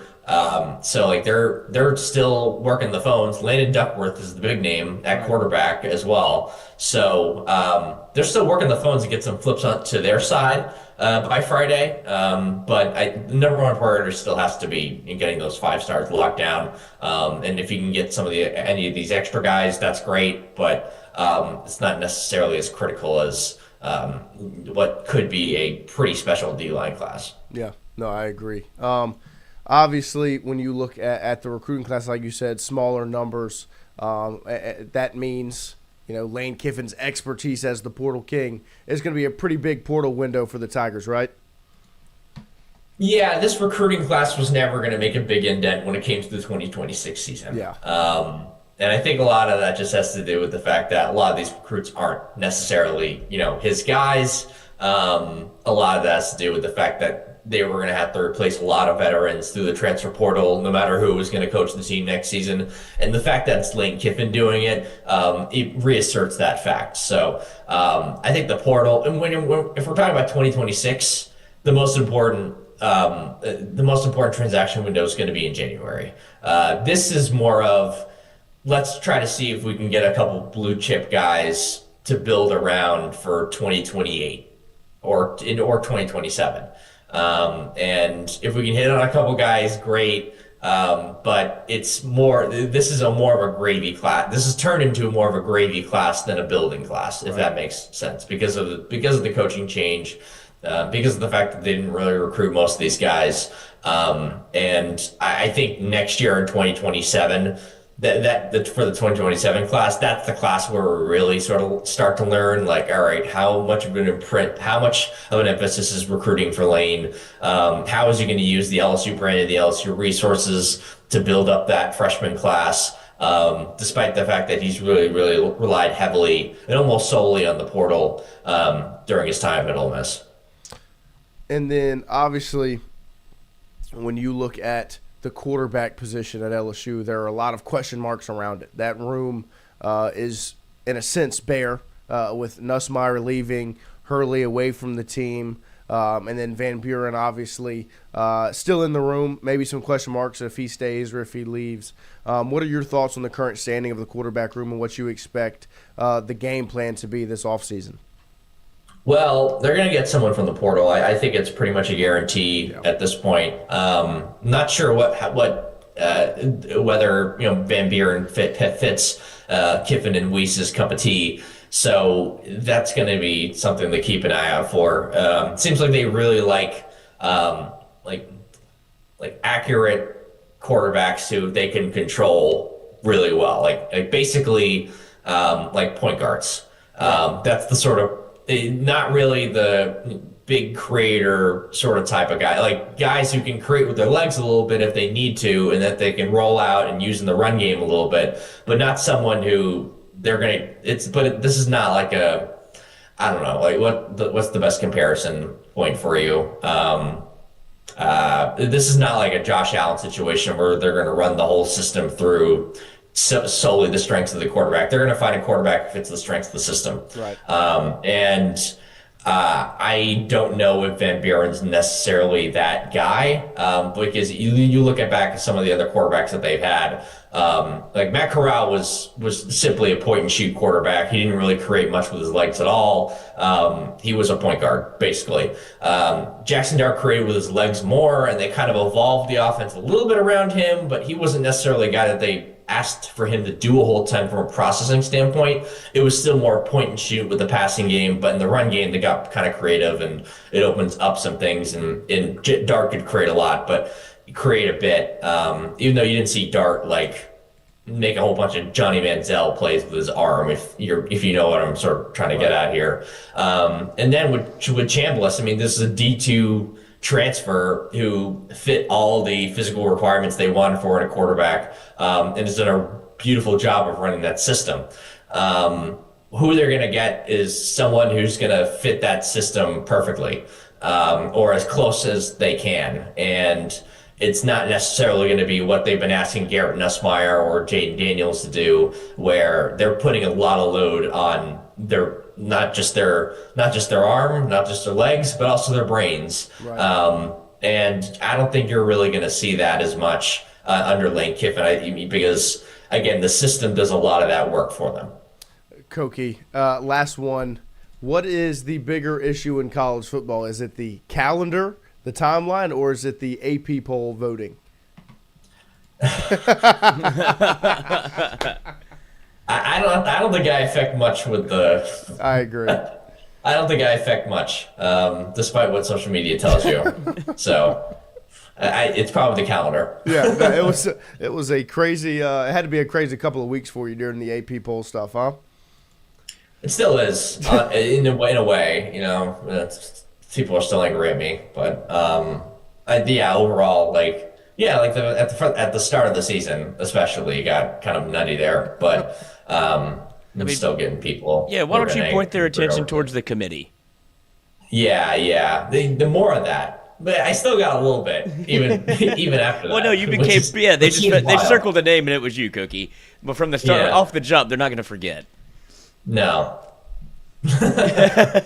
Well, Koki, we appreciate you making some time for us this morning and all your insight. We'll make sure to catch up again soon.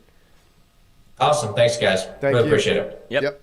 There he is, Koki Riley from The Advocate. Great stuff as always.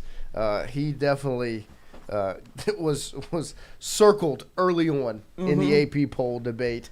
We're like, who's this Koki Riley guy? They saw a baby-faced Koki, and they're like, he doesn't know what he's talking about. Now, I don't know if the Matt Corral take helped, because he did run, and so did Corral, and so did Jackson Dart. But I see what he was going for. Yep, we'll see what Danny Cannell has to say about that, huh? Oh, yeah. Hey, Koki, how about you come on my show, huh? I would. I mean, sure, Danny. Danny Cannell's always in his car. Doing the, who ran out the back of the end zone. But more like what he's talking about was like Orlovsky. Always in his car. Was like the pregame or the preseason, the pre-draft meeting with Gruden that Dart had, right? Where he's just, let's fucking clap it. What do you mean? Right. Like that's what he was actually getting at, right? Right. I mean, it was essentially the point he was making is the way they use a quarterback is the quarterback is in their system, not the system goes through the quarterback. He compared it to Josh Allen because in Buffalo, the system is Josh Allen, right? At LSU in 2023, the system was Jaden Daniels, right? And even somewhat in 2025, the system was Garrett Nussmeier. The amount of things that he has to do pre-snap and checks and getting all these things straightened out, that's not the Ole Miss, what the Ole Miss offense was. That's not what Lane Kiffin's offense is. It's, hey, Trinidad. It was part of the reason why he was able to come in as a summer enrollee fall camp guy and start in game 3 was because Charlie Weiss and Lane Kiffin handle all of that. Your job is to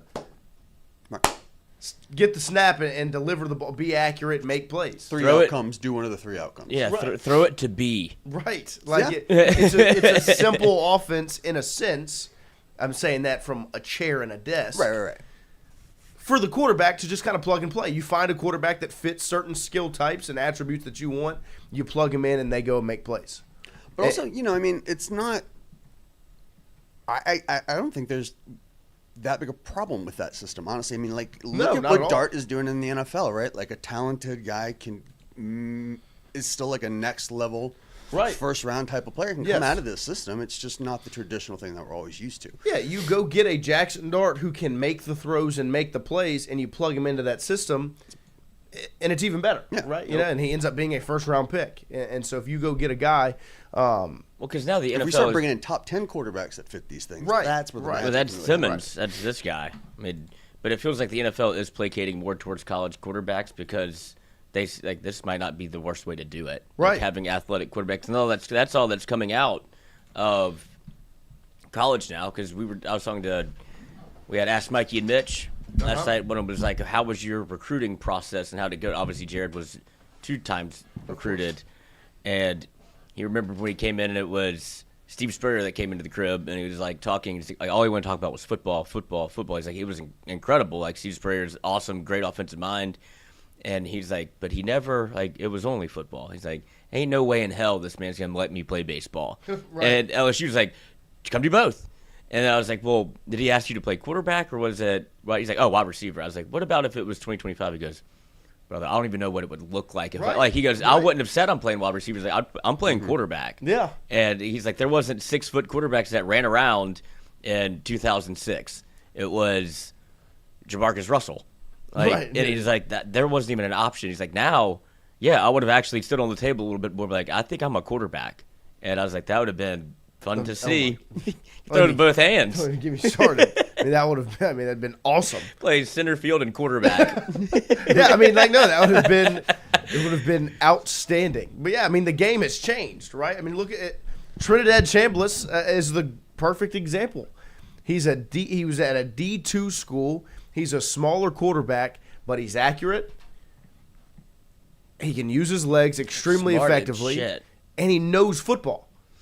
And when you know football and you're in an offense that's already placated to you, I mean, that's why it works so well. That's why they're 11-1.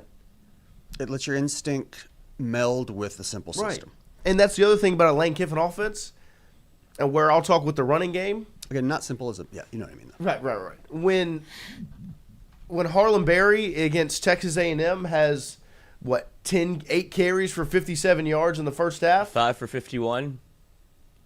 It's not gonna end at 7 carries after the game. What Lane Kiffin's gonna do is, if he realizes Harlan Berry's got 5 carries for 50 yards, guess what? He's gonna end with 18 carries for however many yards. Right? When Kejuan Lacey's hot, it's this.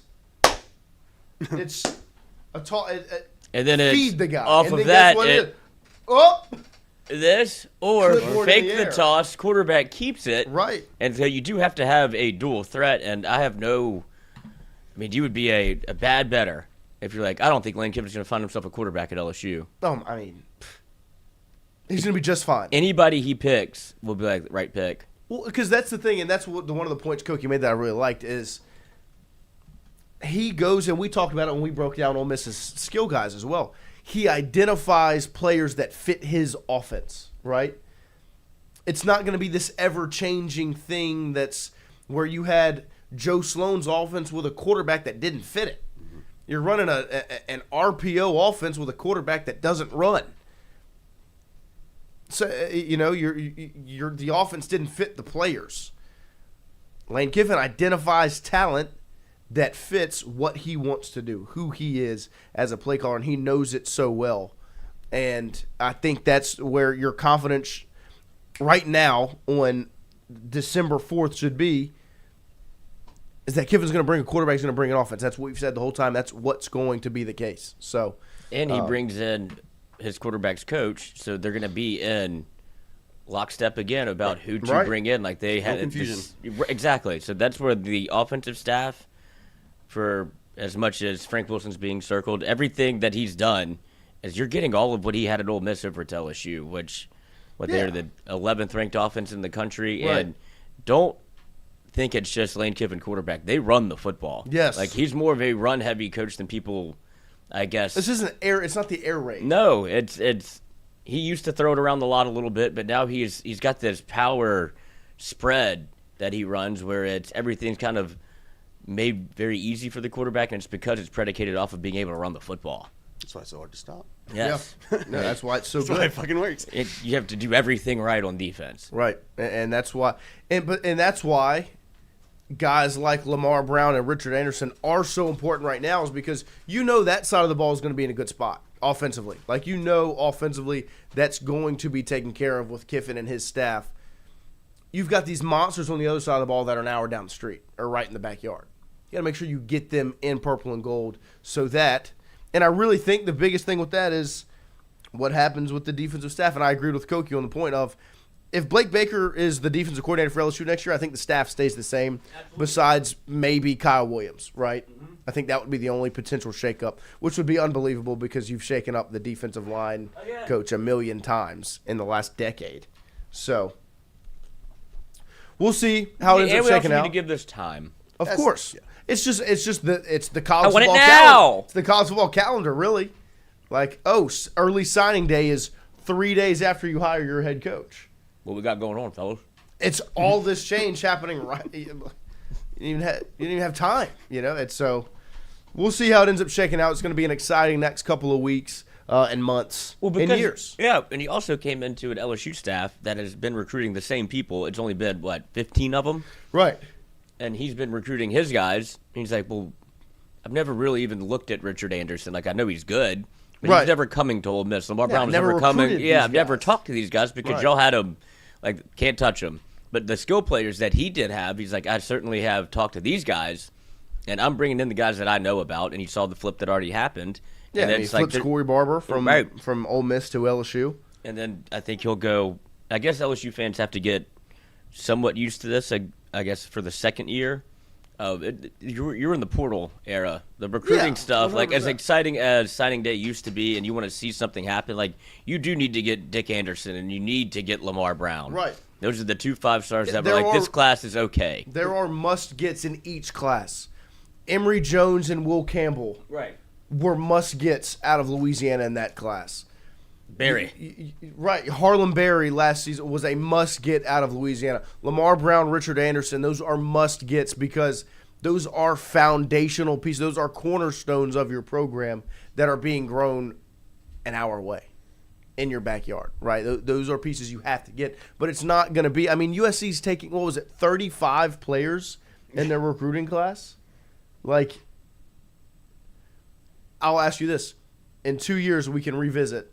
How many of that 35, if they sign all 35, how many do you think are juniors at USC? It does depend on how they do because... Of course. I mean, obviously, if it doesn't go great, like 10, you know? Right. But it feels like they've built some momentum over there as much as we haven't looked because that's why you don't really go take that job. It's hard to make it national again because there's so much parity in college football. And Pete Carroll was there, and you were clearly doing things that weren't necessarily allowed, but it was like, oh, but they're having fun, and Will Ferrell's over there, and Snoop Dogg's there, and it's like, okay, I guess this is one way to do it. Like, I wonder what is going on over there. Right. But they made it such a spectacle that I was like, oh, this is cool. I want to be a part of it too. Now that's what you have to do to like garner attention. Yes. Now Lane Kiffin has to. Lane Kiffin. What's his name? Lincoln Riley has to win. Right. And they got close this year, then they dropped the ball again. That's what he does. Yeah. But they do have, I mean, it's California. They got a pipeline to Matter Day. Right. I mean, it's all right there in front of you. I almost think that like really like everyone needs to be a lot less precious about recruiting. You know, like and player retainment in a lot of situations. Right. I kind of think that almost the magic number, right, that you want to keep from a recruiting class is like a third. If you have a third of your recruiting class that are like making impacts as juniors, I think you did a nice job. I think that if you look at, because I was scrolling through these other recruiting classes and you're looking at guys that actually, you know, have like stepped up and been big parts of the team that aren't transfer portal guys, it's not that many anymore. Yeah. No, I'm about to scroll through LSU's 2022 class. I mean, guys that made an impact. I mean, you were right that there were some Perkins. The four guys that are foundational, but the rest of this class didn't do anything. Perkins, Campbell, Jones, Taylor. I mean, that's what that class was. And the rest of the class didn't even make it to 2023. You know, like I mean, Walker Howard transferred, Quincy Wiggins transferred, LaTerrence Wells transferred, Demario Tolan transferred, Jalen Davis Robinson transferred, Jordan Allen transferred, Landon Ibieta transferred, Ty G. Hill transferred, Bo Bordelon's still here, Fitzgerald West transferred. I mean, like how many did they sign? Let's see, 15 enrollees. 15 high school kind guys. of like where you are right now. You signed 15, and 4 of them were the cornerstones, 5 right? stars. Now, the problem in BK's tenure at LSU, which is why they had to go so portal heavy, was because in 2023 you took on 27 guys. Your second class, right? Like Koki was saying, 27 is going to be so important. In your second class, Lance Hurd transferred, Deshaun Womack transferred, Toviano's still here, Jalen Brown transferred, Shelton Sampson transferred, Jackson Howard transferred, DJ Chester's still here, Pimpton transferred, Witt still here, Kylan transferred, Caleb still here, Tyree here, Ricky transferred, Mac Markway transferred, Trey Holly, we know how that went down, Ryan Yates transferred, Kyle Parker still here, Kai Preen transferred, Christian Braithwaite transferred, Jeremiah Hughes transferred. Like, I mean, like this whole class, is gone. A third is the target at this point. Right. And this class, you didn't get a third. You got maybe 2 hits, Whit Weeks, Tyree Adams, and Kyle Parker. I'll say 3 out of 27. Like that. You didn't get your third. You didn't get your third. Right. Now, if you would have gotten 9 hits, you'd probably been in a better spot. Yep. Well, so.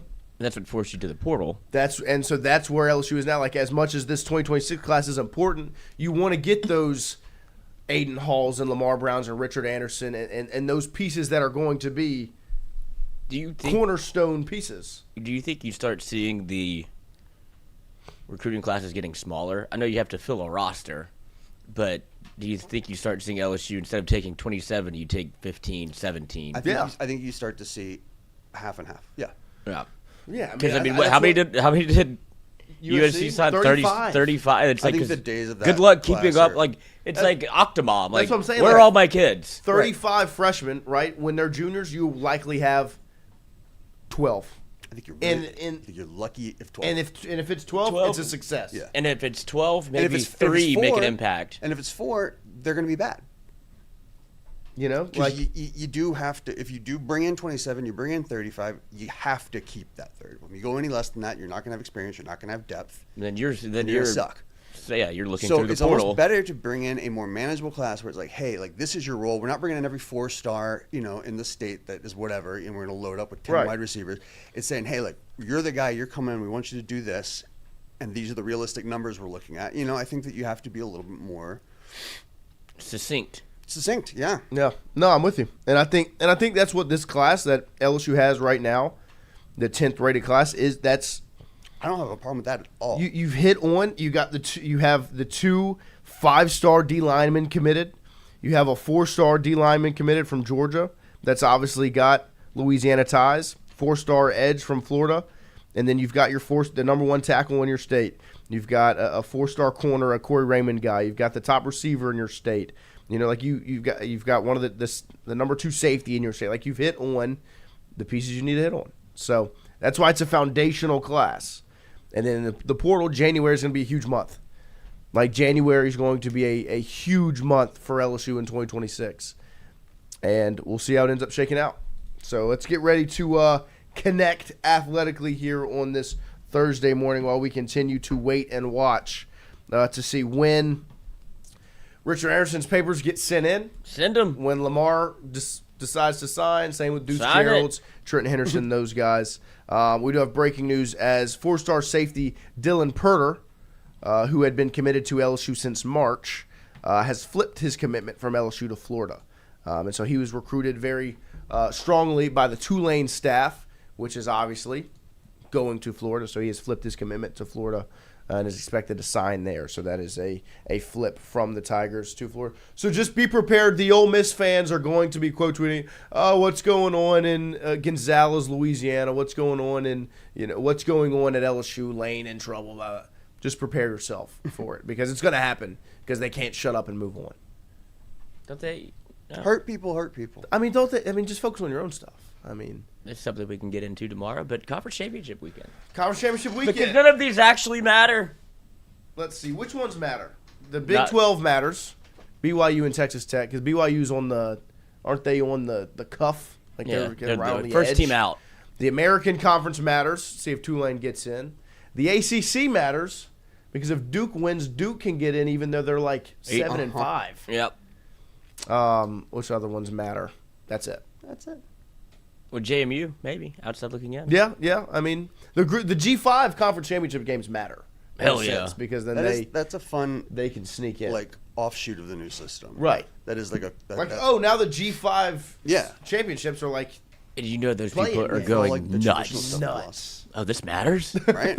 And you can still be left at the other. Oh, put Miami in. Right. Yeah. Oh, But yeah, for all the complaints we have about the system, there are some cool new there's a some cool new wrinkles. some quirks to it. unless you're Miami, and like if LSU or if you're Vanderbilt, like you're 10-2. If LSU was 10-2, like like, Oh my gosh. all right, like you'd be going, you Diego Pavia. It's like I'm gonna talk with president. Like, shut up. Go ski mask him, you dork. No, imagine. I'm bringing my mom too. Imagine. Me, Theo imagine Vaughn, and my mom. LSU. Imagine LSU's 10-2. They're right on the line. They don't get in, which would never happen. If LSU's 10-2, they're getting in for TV ratings. But for the sake of the hypothetical, they're on the cuff. They don't get in, and Tulane gets in as the G5 champion. The mess that would cause in this state. It could happen. It would be. I know that's what I'm saying, but it would be. The only reason I think it wouldn't happen was because the committee's not going to pass up on a 10-2 LSU. When they're passing up a 10-2 Vanderbilt.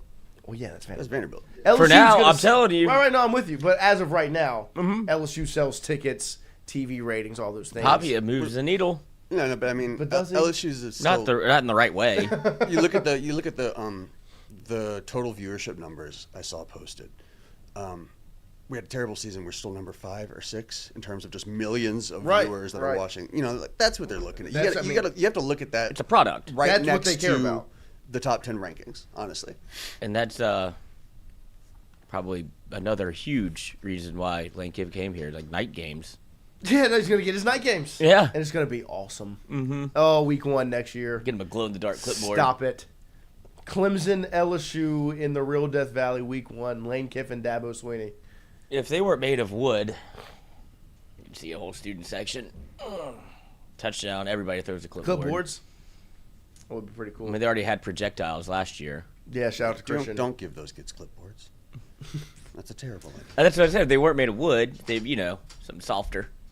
Little foam clipboard. Foam clipboards. Frisbeeing them onto the field. You can't give them anything. No. Golf And balls? then they, the best is Christian. They basically put him in prison with the wristband. They put it on so tight you can't get it off. Yeah. I didn't He watch was fired up beforehand. He was like, yes, wristband's back. Here, zip tied it onto Can't him, get it and he off. goes, I didn't watch the game for 2.5 quarters. I was trying to get my wristband off. Like, your priorities are so far in the opposite direction of where they need to be. Right. Well, I mean, that's what we've been trying to tell him for a long time. That his priorities And he's the big are brother. not right. And he's the oldest in the family, which is unbelievable. You have one to make mistakes with, and then you figure it out from there. Yeah, that's how it went in your house? I think that he had gone so far south that they gave up on me before he even got started. Fair enough. Like, oops. Maybe they'll grow up and leave. Nope. Nope. Here we go. Caretaker of the home. Mother called. Hunter Hall is convinced that I don't actually have a dog, and it's just You else juice raises Kiffined it, and I just juice Kiffin it. That would be great. Shout out Tucker. Basically have a cat. Shout out Tuck. Let's see here. A pocket passer. Oh, Game pocket what? manager. Dual threat. Mobile. Setup man. Something about Flacco that I miss. Pocket passer. Game manager. Load management. Dual threat. Mobile. And mobile. Replacement. Mitchell. Hunter. Garland. There's LeBron. Not Ace. Hunter. Hunter. It would be ace, closer, reliever. Setup man. Yeah. Sunday night lights. Replacements. Any given Sunday. Yeah. Friday night lights. Little Giants. And the replacements. Oh, let's Beautiful. Let's get to the brass tacks of it. I still can't believe we missed one. Win. Canada Day. Oh, yeah. We got close to a We second. did. There was a second one that got spicy. Seth Dardar will forever live in infamy. The one athletic connections we didn't complete was when Dardar did it with Dardar us. Binks. Great. Oh, you. Yeah. Columbia education. Oh, me, sir, I don't know much about Canada. Stop, please. Oh, gosh. Toby Maguire. Ooh, those stunning And blue eyes. Who's the woman? A woman? Mulan. Oh, who is that? Was the girl from Pretty Little Liars? Oh, Ron Reynolds' wife? No, that's Gossip Girl. Who's in Pretty Little Liars? I don't know. That their is names. Toby's neck, you can tell. That's Toby Maguire for sure. Got weird posture. Yeah, well, he's Spider-Man, dude. He's all beat up. What does he do? Did you never seen the Anthony Mackie interview? Where they were playing like charades and he was Spider-Man. He was like, he was trying to pretend to be Spider-Man. And Mackie was just doing this. Ashley Benson. Who's that?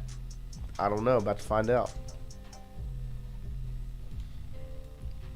For this to count, she has to be in Pretty Little Liars. Bang! Pretty Little Liars. Yeah. Come on.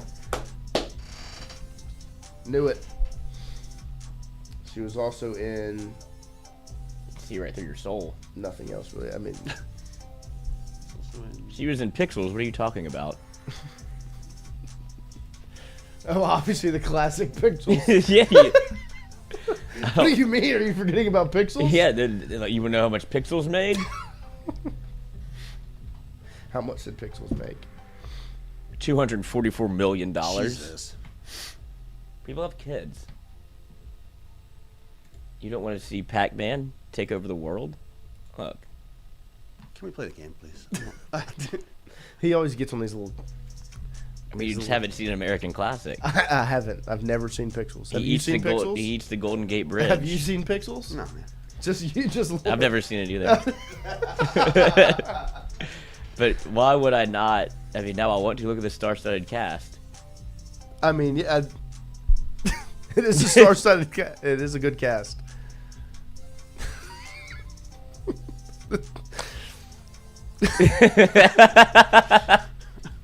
What's funny, dude?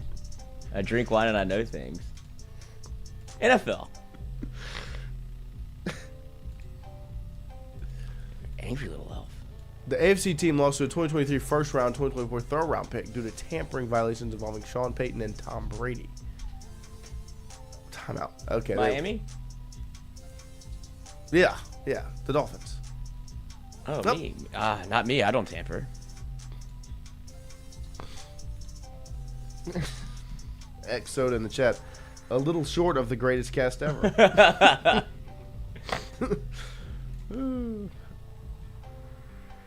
Chris Kiss-A-Man. Hi, Noah Tingle. You're so cute. Thanks, Chris. I think it's Kissaman. It's Chris Kiss-A-Man. 2 Ohio State players finished top 4 in the 2019 Heisman voting. It was Chase JT Young and Barrett? Justin Fields. Oh.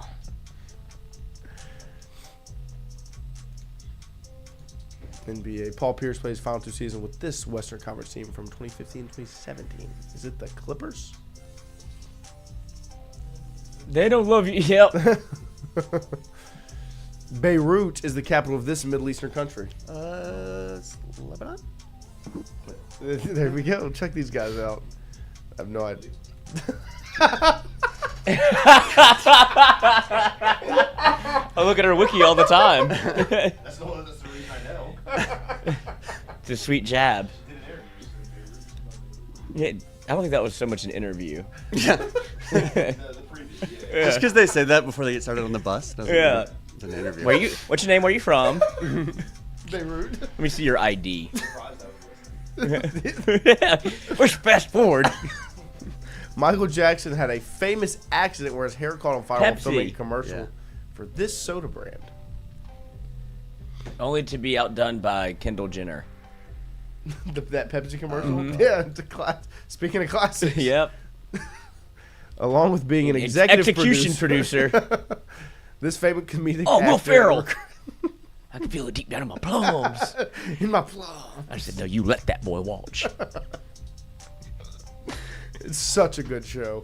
He's probably never seen it. We talked about. Oh, we talked about Fictions.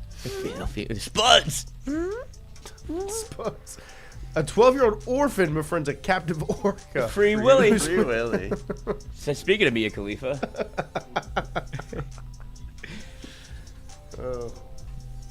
Chris Martin. Coldplay. LSU baseball. That's right.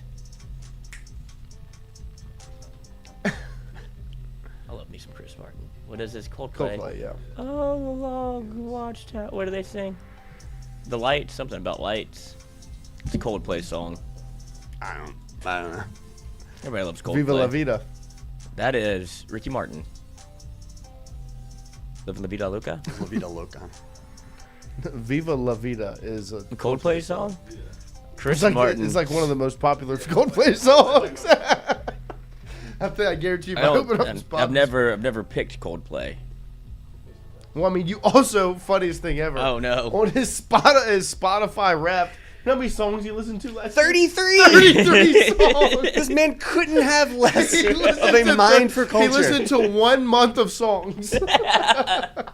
It's unbelievable. He listened to 33 songs. I compare that to me. And I don't have a radio. I know. So I don't have many other options. I listened to, let's see, how many songs did I listen to? I listened to, let's see. I will not show me. replay. Show me my Spotify Wrapped again. You listened, we counted. I listened to for 18,000 minutes. How many is that days? I don't know. I listened to 2,616 songs. 33. So you're 33. I listened to 2,616. 1,400. My listening age was 25 years old. That's okay. There you go. Mine was 67. What was it? 67. Yeah. Really playing into that age right there, too. Yeah. Holy shit. I took 2 L's on that one. Goddamn. What was it? Thank God Tristan wasn't there. Oh! God, he'd be passed on the floor right now. We were in Texas Roadhouse, and somebody asked, how many ribs is in the half rack? And she goes, it's about 6 or 7. Christian, I was like, oh my God. This is no way to live. It's not. I mean, even Schwartz today. God forbid, it's 65. 65 and a fast break. Oh, we missed it. Smoke it. That was so funny. Kick out 3. Shut up, kids. Just skip right over it. 68. Oh my God. You listen to 12 days of your life have been consumed by music. 12 days of my life? Mine has been a day and a half. Yes, it says 13 days.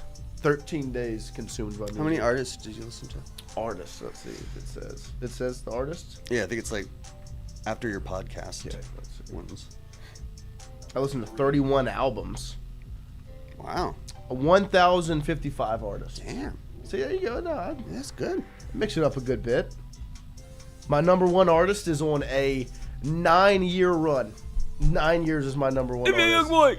There you go. 0.2%. Spent 5,000 minutes. Would you rather see Blake Shelton in Tiger Stadium or NBA Youngboy? Maybe they collab. That would be pretty cool. Yeah, NBA Young. That would be that place would be packed. Smoke them if you got them. Couldn't imagine because the way it was when we were in just the Smoothie King Center. And that's an enclosed environment. Enclosed environment, and there were more people that wanted tickets. Like he would sell out Tiger Stadium. No, he would. Not No. 90,000 people that want to see NBA Youngboy. There are. I promise you. Of all ages. I sat next to a. There's a 12-year-old that was in just knew every word to every song. It's pretty impressive. You probably should be maybe. Why don't you go read a book? Right. You got school tomorrow. Yeah. Nope. Bing bow. Zing That's what I would zang. say. You're bing bowing. We I appreciate I everybody. do love me a bow. Do you? A little bun. Bow bun. Yeah. Oh, they bow bow. Oh, the bow bow. We appreciate everybody Hey, hanging out bow, with us here bow.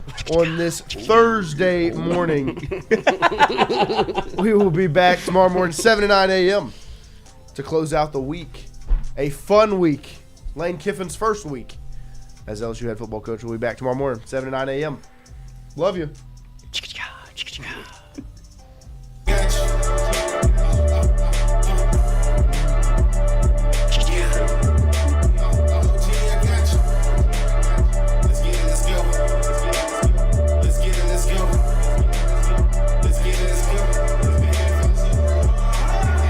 Step inside the booth, it's time to get it cracked. Tag me in the comments, they said this get active.